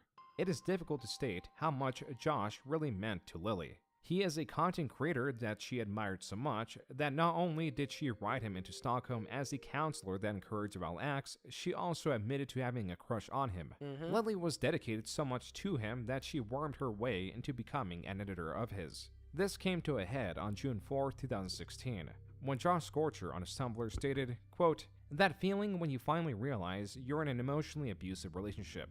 That feeling when you realize you can't break it off because of business reasons and you just have to suck it up." Unquote. In a second post responding to the worry of his audience, Josh Scorcher stated, quote, "It's nothing life-threateningly serious. Sorry if I scared you. Just realized a friend hasn't really treated me like a friend should." Unquote. On a third post, Josh clarifies that he cut ties with this person and they are not going to be affecting future projects. And in a fourth and final post, still on the same day, Josh clarifies that he won't be revealing who this person was, likely to avoid conflict. That's when Lily replies to this, quote, "It was me. I had been increasingly passive-aggressive towards Josh, dismissing his opinions and being increasingly short-tempered with him as time has gone on, treating discussions with him that have any degree of seriousness with the same disregard and callousness as I would a random YouTube comment. And Josh was far more patient with me than I had ever been with him. I have been a very poor friend to Josh over the last few years, and Josh deserved far better than this. I am truly sorry." Unquote. This is a well-mannered response where Lily admits to her wrongdoings and apologizes without any direct pressure applied. But even the good nature of it It's like a 1 step forward, 10 steps back for Lily. could not fix her friendship with Josh. And to this, not only did she begin hating Josh, she also began to despise his identity. While Lily always had a disdain for the political right, it was mostly aimed at Donald Trump, as it was an election year. But then after her falling out with Josh Scorcher, and after the Orlando shooting in June 2016, Lily made innumerable posts mostly supporting gun control, but also some targeted towards Christians. That is one of the main reasons why she hates conservatives or Republicans, is the fact that the person that she liked for such a long time didn't like her back. They cut ties, and now all of a sudden, no, she's in like fucking Republicans now. Like, come on, man. Do you think that if Josh was like a Democrat or a liberal, do you think that he would have liked you back or condoned your actions towards your manipulative actions towards him? Do you think he would let that happen if he was left wing instead of right wing? no secret that Josh Scorcher is also a right-leaning Christian. Lily knew how excessive her postings had become and stated, quote, "I'm probably going to be raging about the delusional twats of the Republican Party for a while, so if you find that exhausting, add the tag, quote, fuck conservatives, unquote, to the blacklist of whatever extension you're using. I will do my best to make sure each post is tagged," unquote. Lily then responded to the claims of her being part of the radical left as, quote, "Those claims come from people who are planning to vote Republican, so if they think I'm radical, good. Fuck those deplorable assholes," unquote. Finally, on June 19th, Lily tied this back to Josh Scorcher when asked, quote, "Josh just put up a post saying why the US doesn't need gun control. What an absolute tool," unquote. Lily responded, quote, "You think that if you can so easily predict how people are going to react to the bullshit that comes out of your mouth, that might cause you to step back and re-examine your outlook on the world. But stroking a massive persecution complex works great too, I guess. I had Josh on my Skype contacts for 2 years. This doesn't surprise me as much." Take this into account. Lily does not live in the U.S. She's been living in Canada for years, and there hasn't been any proof of her living in the U.S. So take this into account that she's living in Canada. And she's so scared about the U.S. as you might think it does, unquote. Lily then amended the question by stating that Josh Scorcher never said the US doesn't need gun control. About it. Like, she will rage about it for days on end. If it's a specific person, she will rage about them for years on end. So I think her sudden raging hatred for Republicans and Josh in general was way more personal. Yep, definitely. Because she had a crush on him. And he fired her. Quote, "If you aren't wealthy, white, straight, and a man, and you must be all 4 of those, then the Republicans are trying to kill you. Kill them first," unquote. This was a section of Lily responding to why she suddenly loathes the right so much. She claims it was the Orlando shooting, but Lily was also equally ranting about Josh Scorcher with a passion, even framing her firing by Josh Scorcher as her decision to leave. Quote, "Josh wanted to say something in a video that was widely racist, and I wouldn't let him because, quote-unquote, editing was literally my job," unquote. This was a post in early July, and posts like these continued well into the month. This time at Inkros, the right-leaning creator she shipped Josh with. Quote, "She's just another far-right conservative with a persecution complex stamping her feet at the fact that the world is changing around her. Shoulder check her out of the way and she'll keep moving. She'll either grow up of her own volition, or reality will force her to grow up," unquote. Lily, still in July, states she is unsure what the catalyst was for her falling out with Josh Scorcher, but does say, quote, "I often get called petty, vindictive, or even abusive by people who don't know what abusive means, because I'm less than 100% polite and capitulating, because I don't tell someone their beliefs are 100% grounded in reality when they clearly aren't. But the kind of behavior I mentioned above is something I find particularly scummy. I can't read subtle, nonverbal communication, especially not over the internet," unquote. September marked the 3rd month of her aggression towards Josh and his friends, now stating that Ink Rose was homophobic. So now Lily was requesting her audience harass her by, quote, "beat a troll by trolling harder, commission or draw artwork of her and KP, or any other woman for that matter, in very romantic situations. Put it on DeviantArt and make sure her icon is in the description so she gets notified every time. And when she tells you to stop, just keep going. Quote, how about I do anyway, unquote. Eventually she'll explode and take off the very thin veil that isn't fooling anybody. Or she'll stop mouthing off about shipping like such a baby, unquote. Side note, on the same day, she answered a question about the moral implications of incest and states that in fiction, the negatives of it can be mitigated like the deformities in offspring because, quote, when you're in the position of God, there isn't a single issue you can't RNG your way out of. Such a bad way of saying it, man. I mean, hey, George R.R. Martin did it, so it must feel. Come on, bro. Quote. Still in September, Lily claimed Josh, quote, liked to spew a near-reactionary manifesto to me in private chats, unquote. A few days later, she was now starting to believe that Ink Rose is so homophobic that she is actually gay herself. Lily was not doing well, as she was claiming that in this post her caffeine addiction had gotten so bad, she apparently only had 2 years to live. Then, Lily in October continued her tirades on Josh Scorcher, escalating this one-sided campaign to the point where she made a video. Newbie Dash is an episode I've been trying to talk about in detail for a very long time, but it's an episode that is fundamentally difficult to discuss in a public venue. Because the Wonderbolts draw a lot of parallels to the military, a lot of military bronies hold the episode in high regard because of its supposed accuracy. The most vocal of these people being Joshua Burner, the founder of FOB Equestria and known for serving 5 years in the Marine Corps. Then I remembered something important. Mr. Burner wasn't actually in the military, he was in the Marine Corps' band, the ceremonial I'm helping of most military branches.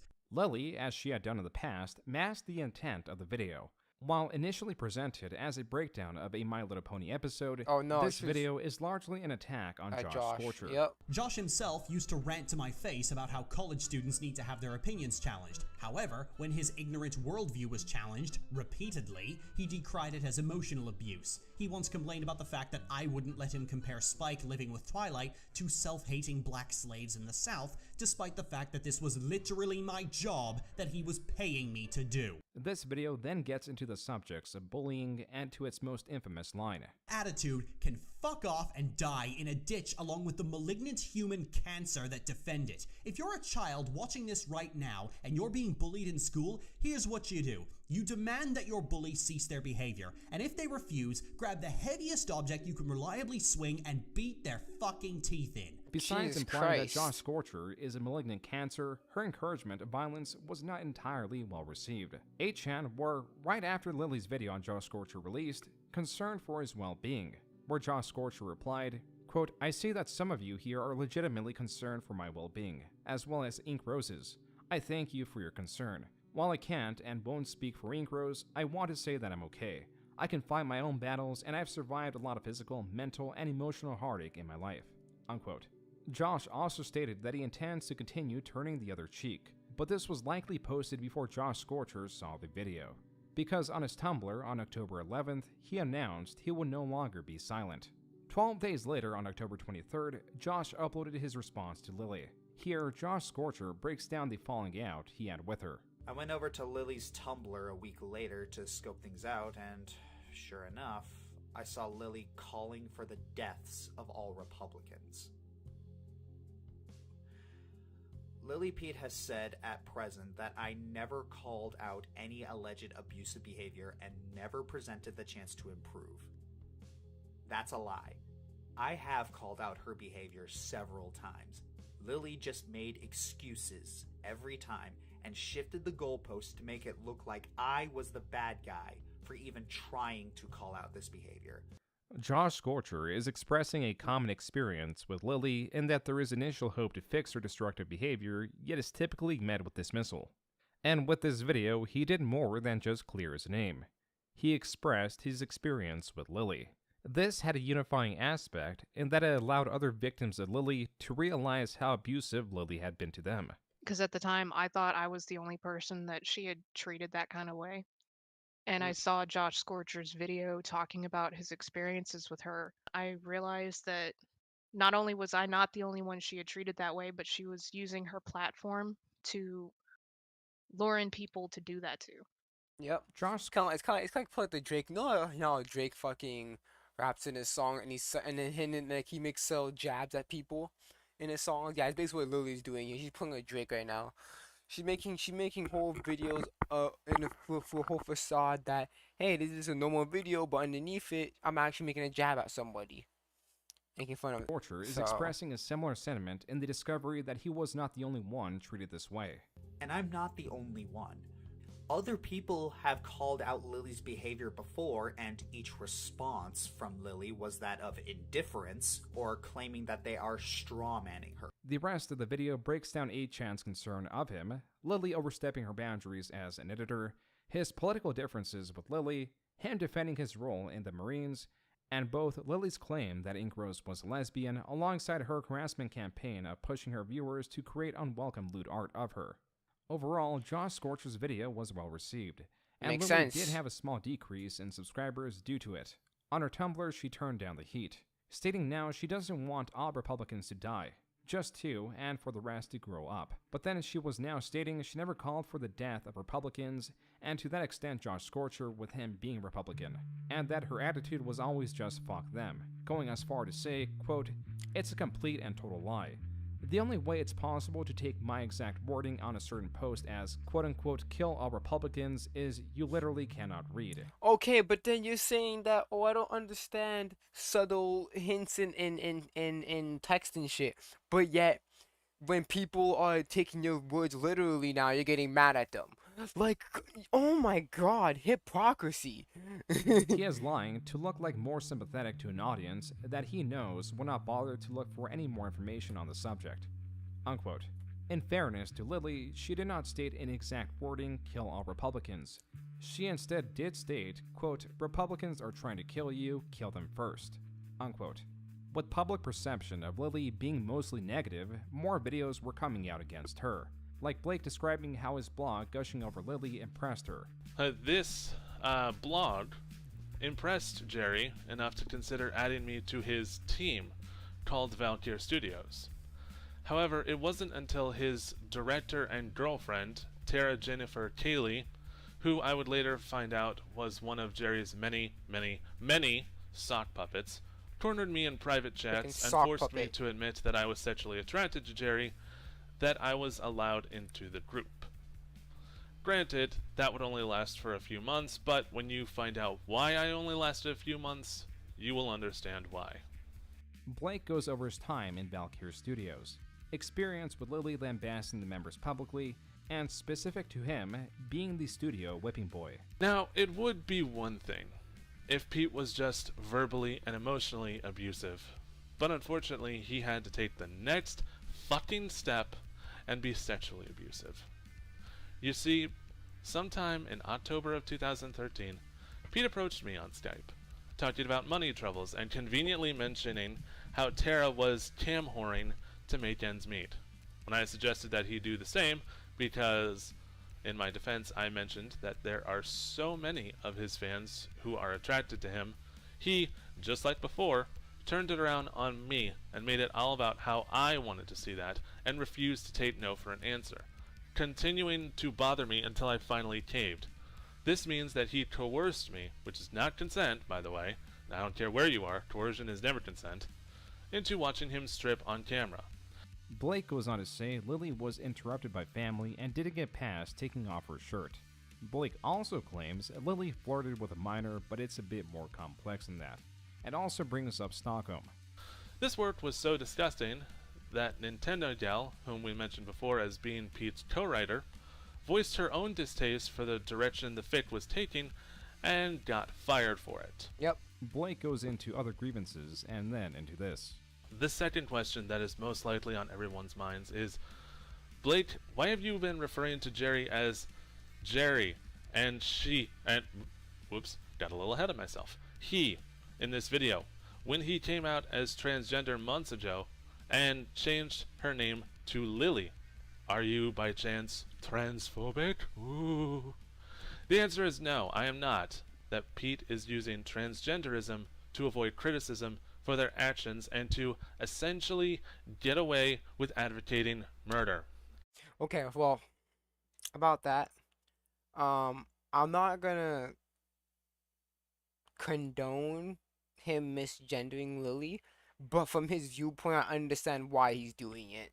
Because the fact that what fucking Lily put him through, he must be like, yo, fuck her. I'm done. Like she's a bottom of the barrel human being. I'm not even going to give her the respect of giving her the actual the correct pronouns. So I understand where he's coming from. I understand where he's coming from. Why he's not using the correct pronouns. Blake makes the argument that Lily is not transgender because of her previous dislike of the community, though Lily also carries the belief that such strong opposition to any community secretly means they are a part of it, and so Blake's reasoning doesn't hold up. Regardless, Lily was under attack, and on her Tumblr she began quoting her own characters, the quotes dealing with power and revenge. She was also posting images of herself at fans' requests. This is how she was appeasing her fans, yet she was doing something else to defend herself against her opposition. Mysteriously, right as Lily and Tara Kelly's writings were being re-examined for their illegal contents, the Accord account, the account that Tara claimed ownership of, deleted its only work. A mother's love, a daughter's passion, was wiped from the account.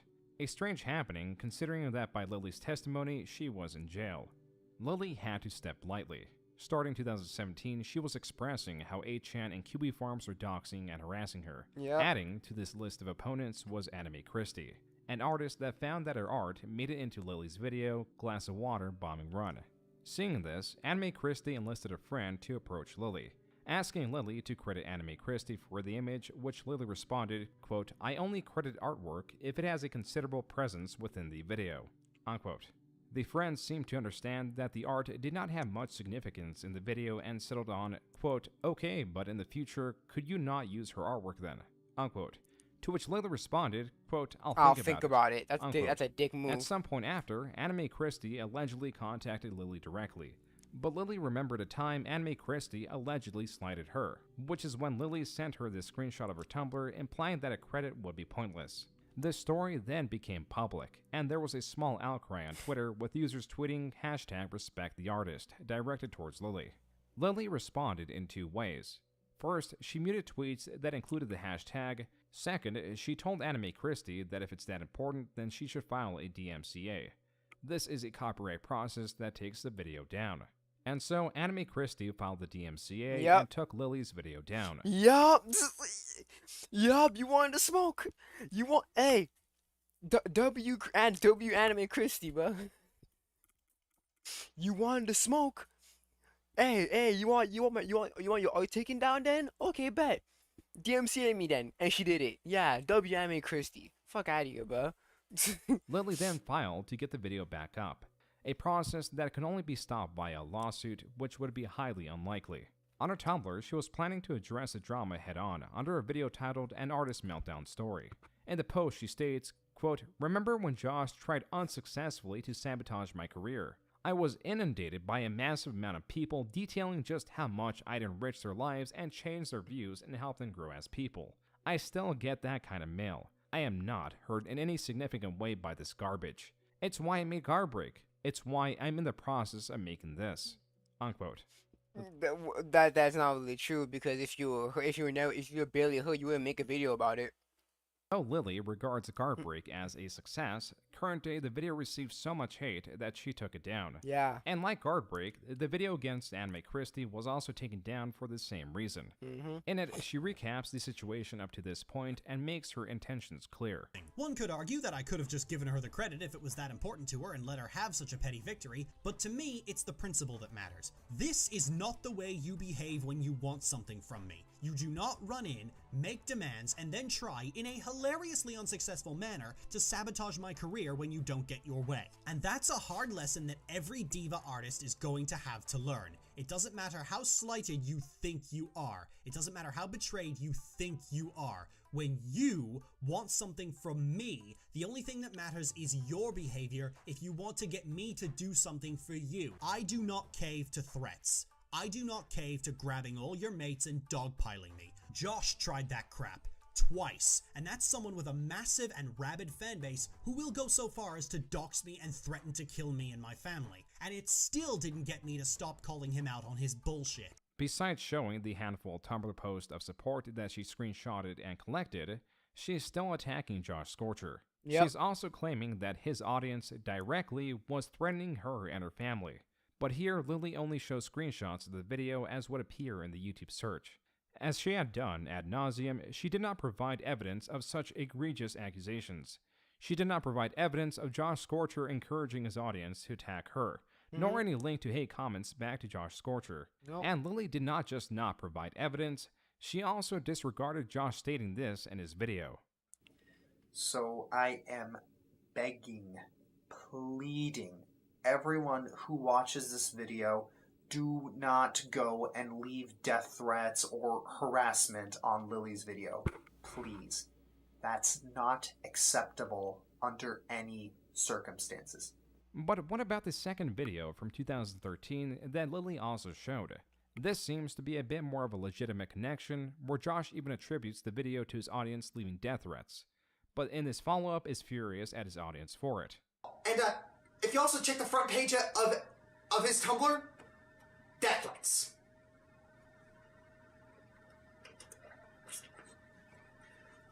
Did you guys learn nothing? Did you guys learn nothing from the Master of Foxes? How I flew off the handle at you guys again because you freaking sent your death threats! And now you're doing it to Ballspawn. Lily, after receiving such tremendous pushback, was hiding the dislike bar and either removing comments or selectively approving them. For example, her bombing run video has 128,000 views, yet only 34 comments. The likes on virtually all the comments outnumber the total amount of comments.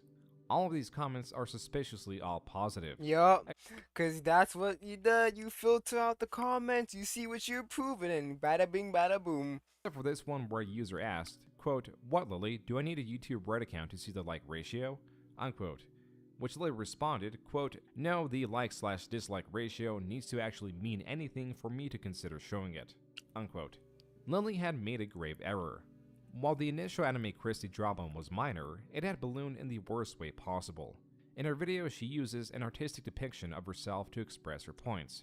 This is what is known within her community as a puppet. Josh Scorcher's puppet via his pony is Firebrand, etc. This is a very common theme because a fair portion of creators in this space are also artists, and did not take kindly to Lily's response to one. As various creators were coming out against Lily, Lily responded to this new wave of hate by making a 6-point list of criticisms. Points 1, 4, and 6 are, quote, "You're arrogant, have a huge ego, think your opinion is the opinion," unquote, are all the same. These criticisms relate to Lily's presentation being either perceived as arrogant, or her points appearing to be exhausted. Points 2 and 3 are also the same thing, and relate to her not engaging with criticism, whether through selectively approving comments or not engaging with creators who bring forward this criticism. In point 2, she ironically states, quote, "What I actually do, as I've explained numerous times, is filter out uninteresting comments to only show the ones that I actually bother to engage with."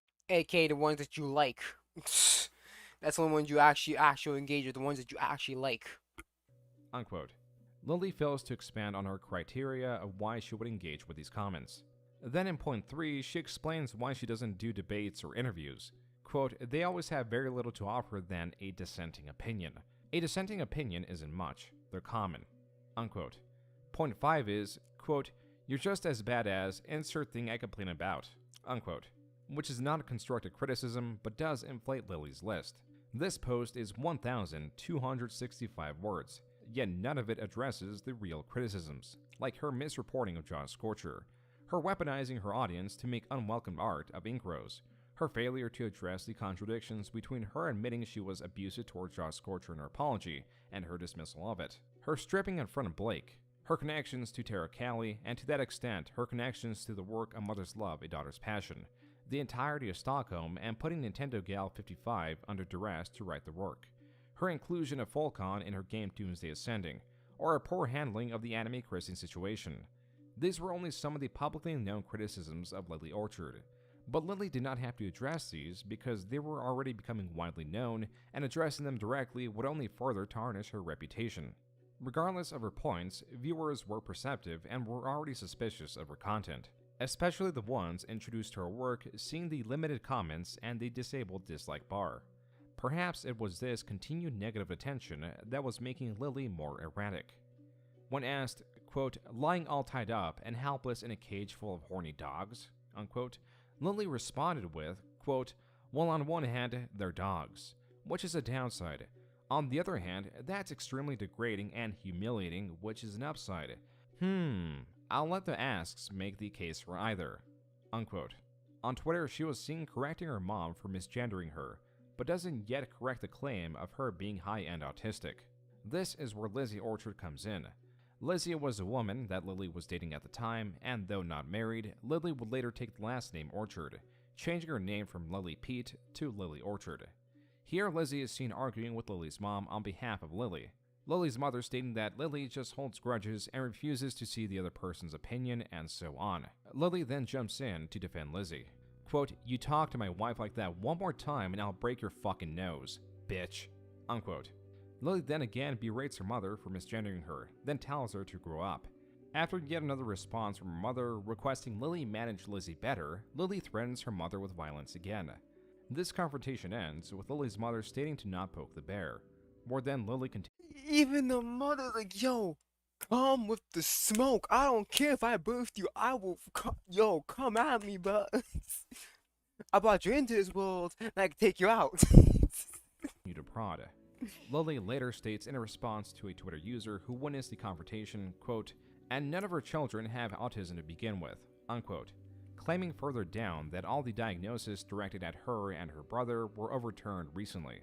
Lily at this point was jumping from conflict to conflict. Now in September, she was allegedly talking about Britt, referring to her as an old friend who she had a falling out with because Britt wouldn't listen to her personal issues, and that Lily had enough and left a page-long speech before removing her from her life. These were a series of posts where Lily also calls her a rumor mongerer. But what sparked this? And how that ended up happening was kind of funny, because I released the Terra conversations first, just because there wasn't as many of them. And Lily immediately started going into damage control, started claiming that she didn't even really know me and Blake. We were charity cases. I was a fair weather friend. We weren't even friends. She was name dropping me, which at the time I hadn't revealed my legal name publicly yet, so she was just straight up doxing me. This is why Lily was so aggressive. But little did she know Britt had more ammunition. And I let her go on like that for about a week, and then I dropped our direct Skype conversations, proving that all wrong, and she immediately privated her Twitter. Yeah. The chat logs Get between fucked. Britt and Tara and Britt and Lily, as shown earlier, were now all made public. From Tara's persistence in trying to get her and Lily together, to Tara's strange description of Tara being a 6'3" tall redhead. These screenshots, for the time being, would go unaddressed, and Lily would resort to attributing highly malicious comments to Britt. But these were not very convincing, and Lily's history continued to be re-examined. Like with this 20-minute long video compiling instances where Lily directly plagiarized from the My Little Pony TV Tropes page. The videos criticizing her had hardly slowed down. They were also getting broader in examining Lily rather than examining individual controversies she was involved Just a in. robot. At the start Oh of my goodness, his controversy is also fucking crazy. Oh my goodness. Not as much as Lily's, but like, it's just him making a stupid mistake.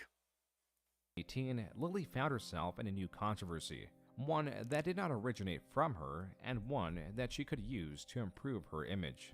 This could destroy my career here, guys. I'm sorry, Toon, but you should have thought of that before you started sexting a 14-year-old girl.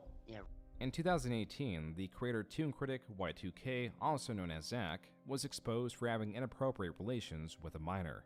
The news initially spread within a pocket of creators and their friends. And Well, that was 2018. See, I was 18 at that time. I was 14 at that time. And back in 2018, that's like him trying to sex me up. So what the fuck? All between The Josh fuck? Scorcher and a few other members trying to get Toon Critic to turn himself into the police took place. Dude, look, I made a stupid mistake, alright? I'm trying to fucking change from that. I get it, alright? I did some stupid stuff. And you deserve punishment for that mistake, motherfucker. If you were well aware that that person was a minor and you still talk to her, you deserve to go to jail, homie. I don't think you should let this go scot-free. If I may explain as calmly as possible, a mistake is saying something inappropriate. A mistake is calling someone the wrong gender nowadays. What you did is a crime. Yep, It that would was be not a difficult mistake. to translate this into an arrest. And so throughout this call, the creators were offering to keep it private from their side if Toon Critic turned himself in. While Toon Critic initially agreed to the idea, he did not react well to them wanting to verify that he actually went to the police station. Because what's going to happen is, after the 24 hours, we will still be contacting the police. Now, if you've done it before us, then, it'll just be us giving them the information they need to follow through with the case. Please. if Too you But we let bad. have me to. do this. Toon Critic had no intention of actually turning himself in. Yeah, of course he And this didn't. call was posted on January 25th. And with that, more and more people were coming out against Toon Critic, including an artist known as Patchwork Heart. He Good. was obsessed with remarks about my breasts and with sexual roleplay. You know, I had a boyfriend, but I was so desperate to stay around, I didn't fight back against any of it. I wanted so badly for these people to like me. I tried to elevate their voices to let these people be heard, but nobody listened. No one except Sketchy the Changeling, Lily Pete, Eliora, and Aeon of Dreams. And then another creator came out as a victim of Toon Critic. Their video was mirrored on Lily's channel, where Lily also made the allegation that Josh Scorcher knew about Toon Critic for some time, yet didn't do anything. Josh Scorcher on his Tumblr refuted this and turned it back on Lily, stating that she knew about the allegations because Patchwork Heart told Lily.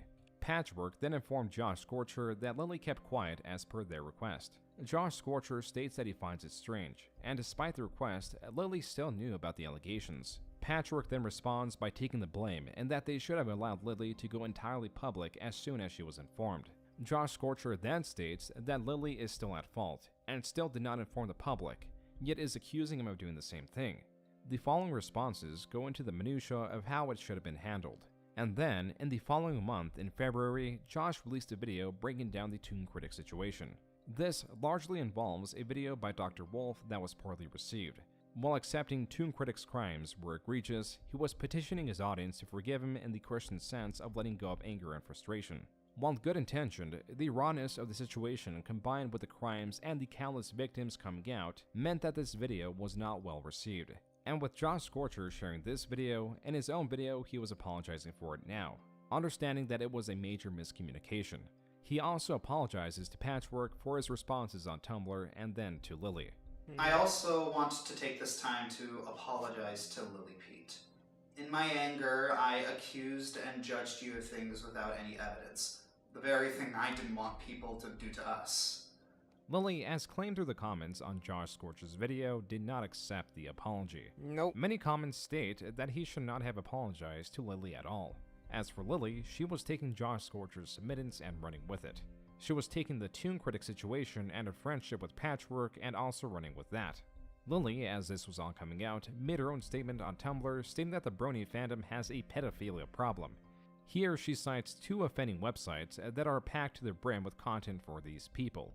Fanfiction. Are you gonna include yourself with that too? Because you're making fucking pedophilic fucking fanfics and shit in Stockholm. You're not gonna should you include yourself in that too, Lily? And Derpy Boru. She also states, quote, "There are a large number of fan artists and fan writers who produce redacted and get away with it because they just barely stay within those boundaries," unquote. She specifically cites Volcon and goes as far to say that these people are freaks and the acceptable amount of Says this content is 0%. Says fucking This was Lily. found in her script for a now deleted video, but this video has been archived where she states these things and more. She also made an addendum video where she presses the dagger further into Dr. Wolf for his video.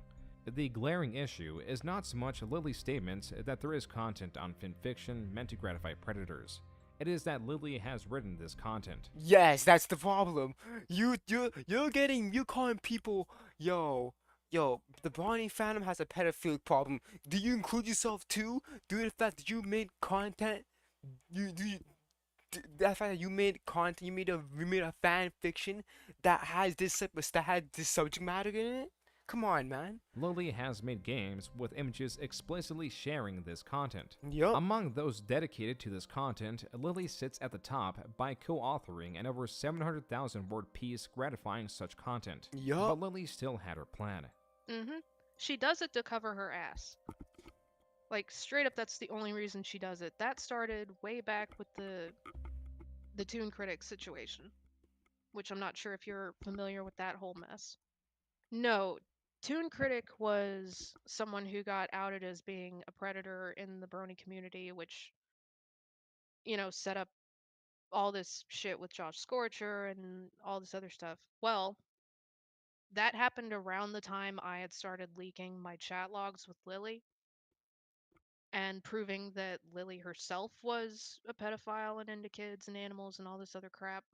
So when the Toon Critic situation popped off, It was like a jump. It was like Lily latched onto it and started championing herself as this voice of reason and yeah, because you knew that someone else was gonna get caught. So you'd be like, oh yeah, he did it. Yeah, he's one of them. He's one of them people, not me.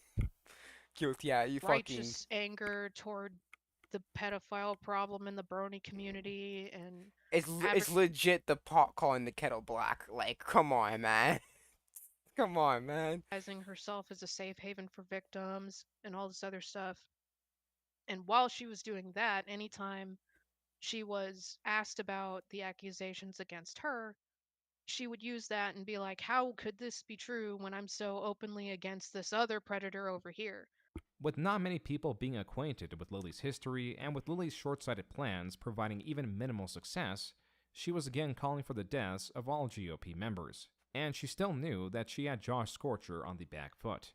To this, she was able to get him into a call with Patchwork and Josh Scorcher's own brother, where both Patchwork and Lily lecture Josh on his handling of the situation. After an hour of this, Lily drops the veil and plays her hand. But personally, I think a much bigger, a much more impactful gesture in that sense would be to just take down all 4 of them. Definitely something to consider. All four of what? All 4 response videos. The 2 to me, the 1 to Master of Foxes, the 1 to Flames on Fire. All of them. Certainly something to consider. Yeah. Lily is then met with grunts from Josh Scorcher. All the 4 of those videos were emblematic of this kind of jump immediately to the worst extreme possible under the face of minor criticism. Or in the case of 2 of them, minor criticism to something you liked. To this, Josh did not comply. Those videos, the ones criticizing Lily Orchard personally, which are wholly unrelated to the Toon Critic situation, remain up. Lily kept on pushing and pushing, but she pushed too much. In March, Lily, in a Tumblr post asking how to handle Josh, stated, quote, turn his own tactics back on him. Spam dislike his videos. Flood his comments. Rate his streams will probably be the most effective. Unquote. Lily was weaponizing her audience to harass Josh. Yep. That's when Josh Scorcher had enough and brought up Stockholm. This was explosive because bringing up Stockholm brings up Lily's contradictions with her stance on fanfiction works. Yes! Josh! Fucking Josh, bro! Josh's like, oh, are you coming at me? You're throwing stones at a glass house. You're throwing stones from a glass house, homie. I already know about you, but It brings Josh, up Tara bro. Callie, which Lily addressed here, conveniently stating how Tara Callie had confided in her interests to people like Britt, but fails to bring up how Tara Callie was always convincing people like Britt, Blake, and Nintendo Gal to enter into sexual relationships with Lily, how Lily was the only person who ever saw Tara, how Tara was a director for Lily's videos, or how Lily was so close to Tara she had a key to her apartment and somehow was allowed to beat her up in jail. Lily's lies had become so convoluted that she had trouble keeping up with them. The messages she was getting were so great that she even closed her advice column. Josh's light push against Lily had turned her world upside down. Yep. But there was more, because now in April, Josh sent a cease and desist to Lily to stop her now nearly 3-year-long harassment campaign against him. Lily, in response, posted a video ranting about Josh that did not have much substance.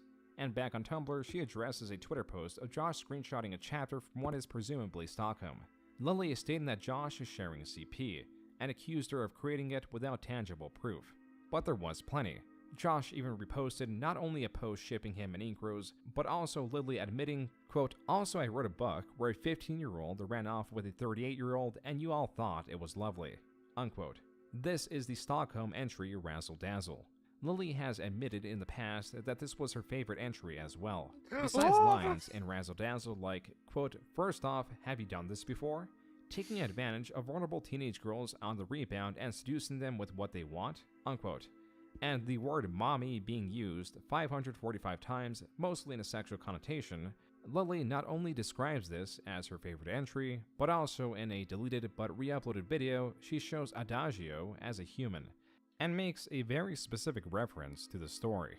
If I can take this brutal sadist and write her as a loving matriarch that rivals Fluttershy when it comes to sincere kindness, I'm pretty sure you can make an alicorn. You can make a good story out of anything. Now, who ever saw Tara, hold how on. Tara was a director for Lily's Legit, videos, her or old how name Lily was so right close there. to Tara she had a key to her apartment and somehow was allowed to beat her up in jail. Lily's lies had become so convoluted that she had trouble keeping up with them. The messages she was getting were so great that she even closed her advice column. Josh's light push against Lily had turned her world upside down. But there was more, because now in April, Josh sent from here, Josh Scorcher escalating from the cease and desist. Lily not only describes this as her favorite entry, but also in a deleted but re-uploaded video, she shows Adagio as a human, and makes a very specific reference to the story. if I can take this brutal sadist and write her as a loving... Look, legit. Stockholm the Razzle Dazzle, written by Jerry Pete, which is Lily's old name, co-written by Nintendo Gal. So, you kind of exposed yourself, Lily, stupid motherfucker. matriarch that rivals Fluttershy. Oh, you had no evidence of me writing this. Your old name, your old legal name's right there, homie. When it comes to sincere yourself over. kindness, I'm pretty sure you can make an alicorn. You can make a good story out of anything. Now, if you'll excuse me, I have more Mommy Dagio to write. Back to April 2018, Lily was now stating that Josh Scorcher was an alt-right mouthpiece, and that he was somehow enabling pedophilia. From here, Josh Scorcher, escalating from the cease and desist, announced he was getting a restraining order and taking a bit of a hiatus. Lily still continued to post about Josh Scorcher and continued to get attacked for it. She got Josh on her mind. Fuck, bro. During this time, Damn. she even had a falling out with Patchwork. As Good. for Lily's social media Get away accounts, from her. the hate had Get away gotten from- so bad, Lily announced that a You're doing different good job, person would be Patchwork. controlling them. This only lasted for a short period, and the person controlling them went under the alias Maud Ibarra, who claimed that Lily was receiving hate for being against CP. While this was a lie, it is very much true that Lily was receiving a tremendous amount of hate, and the volume would only increase as she posted what would become her most viewed video to date. Yup, I watched this video. I remember this video. I watched all of it, and she made okay points, but most of it was pretty And yeah, she got some flack from this, for sure. On September 24th, 2018, Lily posted Steven Universe's Garbage and Here's Why. This was followed up by another similarly popular... And I watched this one too. I watched both of them. And yes, I don't like Legend of Korra, but the reason that I don't like it is not the same as hers. yet controversial video titled The Legend of Korra is Garbage and Here's Why. While the like to dislike bar were disabled, Lily did post an image of her YouTube studio showing that both videos received around 75% likes. Yeah. The Steven Universe video was particularly scorned. Things that cannot and should not be forgiven, and yet it insists on doing them anyway. Steven Universe is that mother who tells her daughter, "Oh, that boy pulled your hair because he likes you," tacitly teaching them that affection is shown through violence. Do I think Rebecca Sugar is a fascist sympathizer? No. Do I blame anybody who comes to the conclusion that she is based on Steven Universe's content? No. I maintain that Rebecca Sugar remains completely unaware of the implications of her writing because she's just not paying attention outside of her very specific goals. The common critique, not relating to Lily greatly misunderstanding the animation industry, is her disregarding that this is a kids show that is meant to express forgiveness and understanding and is not directly related to real-life events. It's meant primarily to entertain, but also to send an overall message of understanding to children. The show does have its complexities and achievements, such as being the first kids show on US television to feature a lesbian wedding. Because it does have mature topics and pushes boundaries, it does receive a fair amount of praise and criticism. As to how this relates to Lily, Lily lambasts the creator, Rebecca Sugar, for the main character Steven, typically redeeming other characters. Some that Lily considers genocidal, which is not exactly the case, but that lends more into the complexities of the show. The issue with Lily is that in her own fanfictions, like Doomsday Ascending, Lily undoubtedly redeems... and she's hypocritical, so it ties back to her previous, her little fanfiction where she redeemed a genocider. Oh my goodness, bro. Shit, double standards, man. Reputable genocidal characters. And it was not just in this writing that Lily did this. If you go through pretty much every other one of her fanfics, that's a common thing with her main characters. They're always genocidal maniacs written to be sympathetic. From Lord Ryder, from her original Family Okay. Guy fan fictions, to Essentia, to Aliana in her Star Wars fix. Like, it's always a genocidal maniac written to be sympathetic. Lily was having a terrible year. In October, she states she was a victim to a terrible crime. And then in December, she announced that Lizzie and her had broken up. A breakup that seemingly came out of nowhere. And then Lily stated that Lizzie had swatted her, and this was her third swatting. But as Lily was further questioned, it became more likely that these were just wellness checks. The following day, Lily made it clear that Lizzie was a wonderful person, and makes it clear that she was not abused by her. And so Lily stated she had a lonely Christmas. Britt, now in January of 2019, possibly seeing the state of Lily, was trying to amend things, but Lily was not. The breakup, the situation with Josh Scorcher, her falling out with Patchwork, the criticisms around the Steven Universe video, all influences that kicked 2019 off with Lily spouting pure vitriol.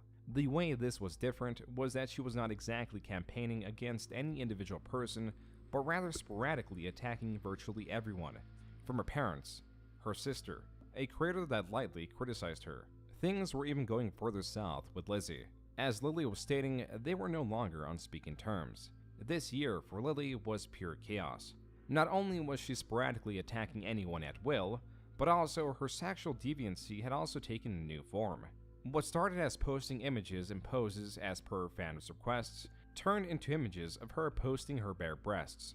Even her claims were getting wilder. She called a different controversial cartoon reviewer a fascist, stated that Mr. people that Enter. dislike Antifa are Nazis, called Rebecca Sugar an accidental Nazi apologist, and then stated in response to her flagrant attacks that fascism is the core of being a conservative, and then ties it all back to Steven Universe and Rebecca Sugar. While Lily's attacks were ineffective due to her overall lack of evidence for her claims and her overall lack of credibility, there was one attack that shook the hornet's nest. Though Patchwork and Lily were not on good terms, Lily calling Patchwork, quote, a dishonest, drug-addicted nutcase, unquote, was a poor move considering what Patchwork had on Lily. As a direct response, Patchwork created this rather lengthy Twitter thread against Lily, and at the end of the thread, Patchwork states, quote, you're a cruel, selfish, awful person, Lily, and I might be a drug-addicted delusional schizo, but at the very least, I didn't pressure someone to draw my wife's favorite OC having incestuous dog sex, unquote. Looking at Patchwork's deviant art, she states that she doesn't do that kind of art. But Lily was an exception because it was, as Patchwork claims Lily told her, quote, the only thing that alleviates her dysphoria, unquote. And though these various drawings of a dog and Lily cannot be shown, they very much exist and are unfortunately detailed. Oh my Lily goodness. responded to her commissioning these images with a long-winded non-answer. Possibly a choice done to avoid the direct connection between what these drawings detail and what Tara Kelly states she did to dogs. Besides the motivation of enjoying this kind of imagery, there was also another reason why Lily requested this art. And the reason she had those commissioned was to get back at Lizzie. Like, that's Lizzie's character that she took after they broke up. Lily had already found a new partner, an artist that started a webcomic with Lily. Lily, the main character of this comic, is drawn with her girlfriend Michaela, and as the name Pokemadhouse suggests, it takes place in the Pokemon universe. With an extensive catalog of Pokemon to choose from, Lily has only ever been obsessed with one, which is also at the center of the comic, and it is this Gardevoir named G. Yep. The Gardevoir, early into the comic, expresses a love for Lily. This is not a love as would be found in friendship, and not a love that would be found in family. This is a love of a sexual nature. Lily and her Gardevoir even expressed the desire to have kids, but genetically cannot. But they still obtain a child through a lab experiment that resulted in a human Gardevoir hybrid. The Gardevoir also tells Lily that she made a quote-unquote love bond with Lily in her sleep to extend her lifespan. Lily's character doesn't initially react well to what amounts to getting violated in her sleep. Yeah, but makes Lily sense. still essentially forgives the Gardevoir. This comic would go on for quite some time, used, like her other works, to express her desires, whether they are of a sexual nature or revenge. It is not a coincidence that there is a strip where one of Lily's exes, with the trademark purple hair that Lizzie has, is villainized as an awful woman who broke Lily's heart one Christmas season.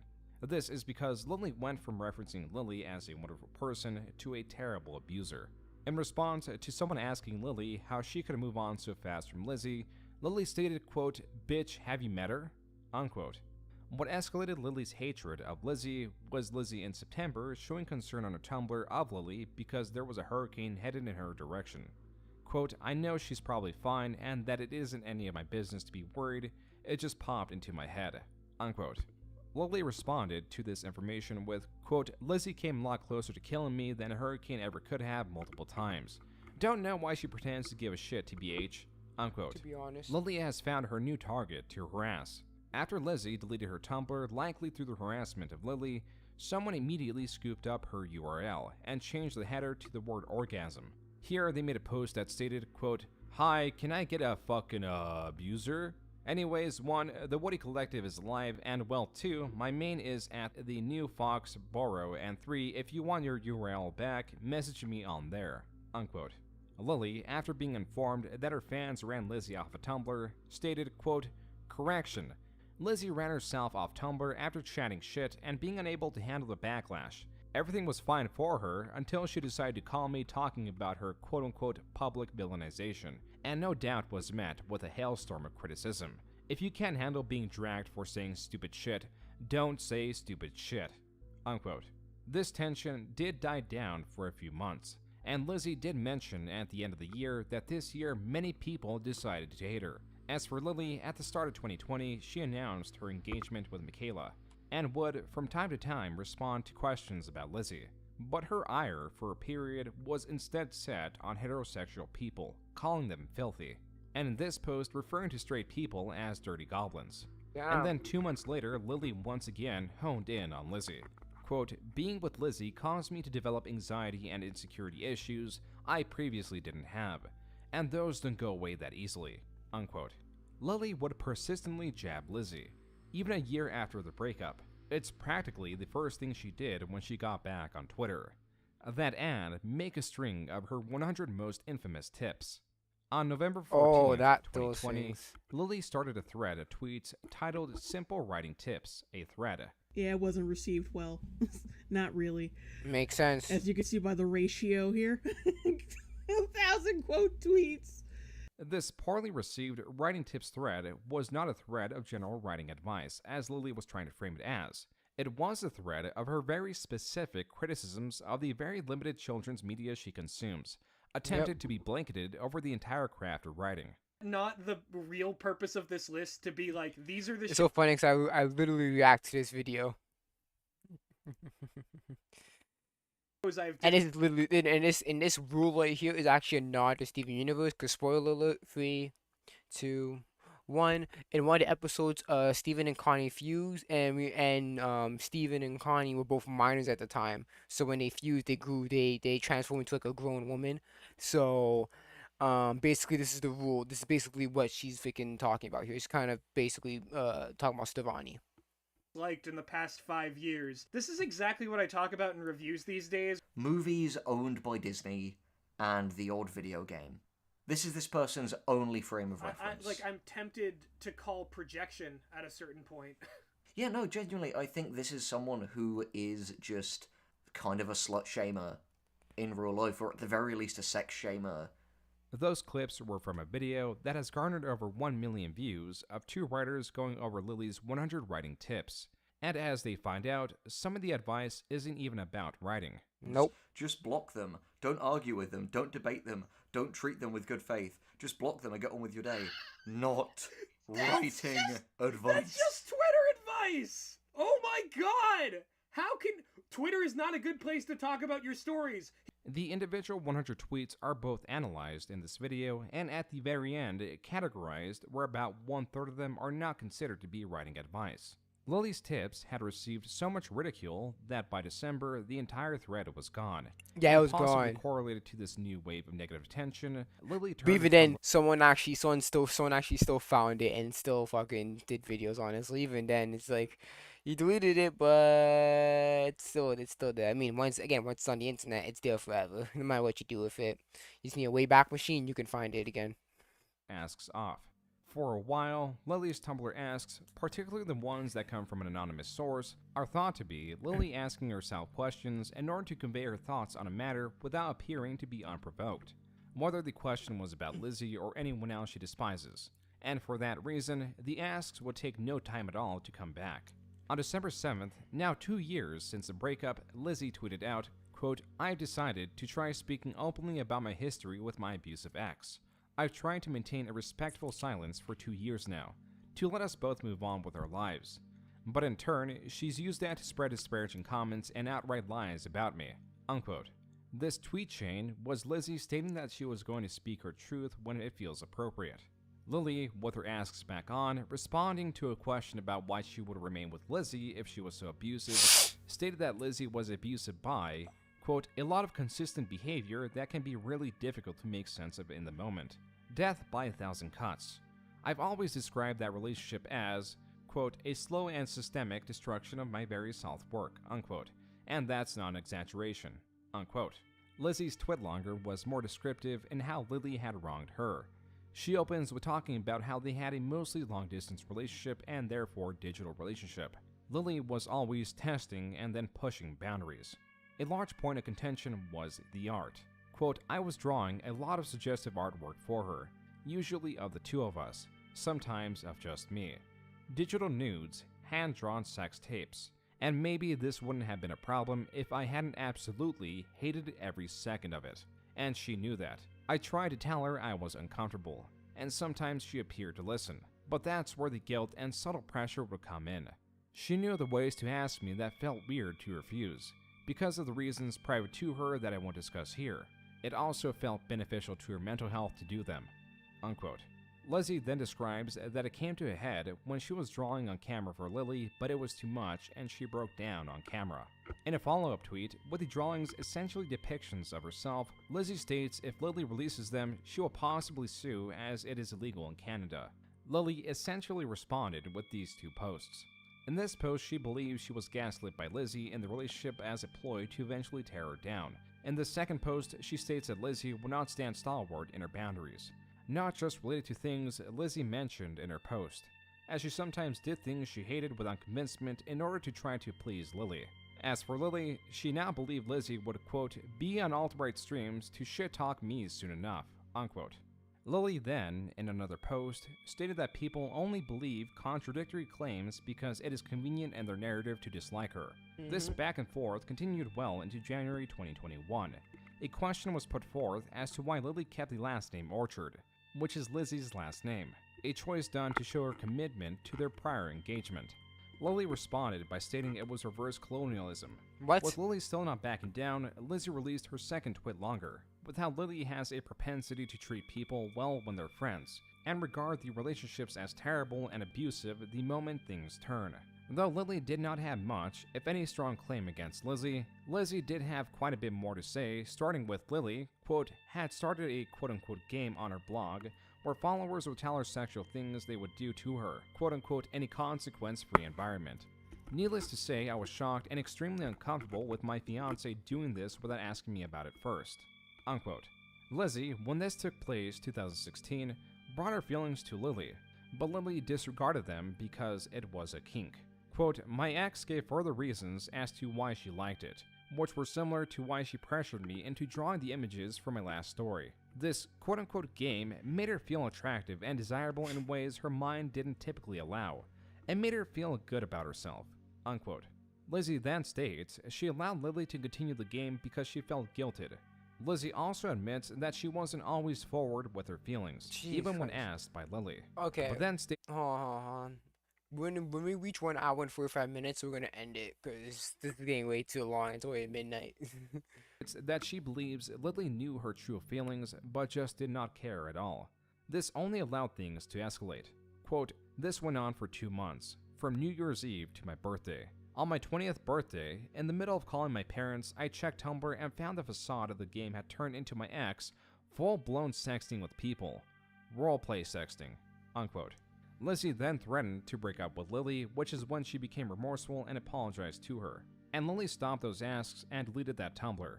Lizzie then claims that this was so sensitive that Lily told her if it came out that she was flirting with her audience, it could, quote, end her YouTube career, unquote. Later, Lizzie did post evidence of this game. This was largely held through a not safe for work Tumblr that she did delete. As for Lily, she was once again asked for evidence. And Lily did bring evidence, a total of 4 screenshots. The first was after the breakup with Lizzie, stating that Lily helped her in some ways. The second and third was of Lizzie admitting to lying about her conflicted feelings, which is something Lizzie already admitted to at this point. And the fourth was Lizzie confiding in a friend about being conflicted with how fast Lizzie was moving on. Lily attempts to spin these innocuous screenshots as Lizzie having a martyr complex and being a child. Overall, this post adds nothing. Lily, not convincing the populace, stated on Twitter that Lizzie was riling up a mob against her, now claiming that she was an abusive ex. It was then that Lily made her tweet longer explaining how Lizzie was abusive, and during her period of gender dysphoria, their sex life was virtually non-existent, and Lizzie pressured Lily to get their sex life back on track. Quote, on 3 occasions during visits, the guilt trips and pushiness grew too much to bear and I just gave in. It was some of the worst experiences in my life. It wouldn't be until years later that my therapist and friends listened to this story and told me that I'd been assaulted. Unquote. Clearly. This back and forth once again died down for a period. Now, Lily calling people fascist or Nazi indiscriminately led to the question, what's Lily's definition of a Nazi? To her, it is any combination of these things. In a follow-up post, Lily then agrees that asking people to... What was it? What were the definitions? Lily then died down for a period. Now, Lily calling people fascist or Nazi indiscriminately led to the question, what's Lily's definition of a Nazi? To her... So, let's see here. Belief that white people are superior to other races. Belief that white people is a race at all. Okay. The belief that being against identity politics, civil rights, dividing the presence of women, minorities, LGBT carriers, and fiction of the political agenda. But white people is a race, so does that make me a Nazi? That makes it good, but white people, that's still a race though. White people are a race, so does that mean that 99% of people are Nazis? Because most people do believe that white people are a race. Isn't in this? Okay, whatever, bro. All right. Yeah. All right. I'm gonna end it here. It's 1:35. We have by the time we come back, we're gonna have we got like a little over an hour left. Wait, hold on. Yeah, we got about an hour left of content. Honestly, I was surprised I even got through the first half. But this is damn fucking Lily, man. Luckily, I downloaded the video. That's why there's no ads or anything, cause I downloaded the video. So yeah, that's fucking crazy. But we're gonna finish part 2 tomorrow, probably.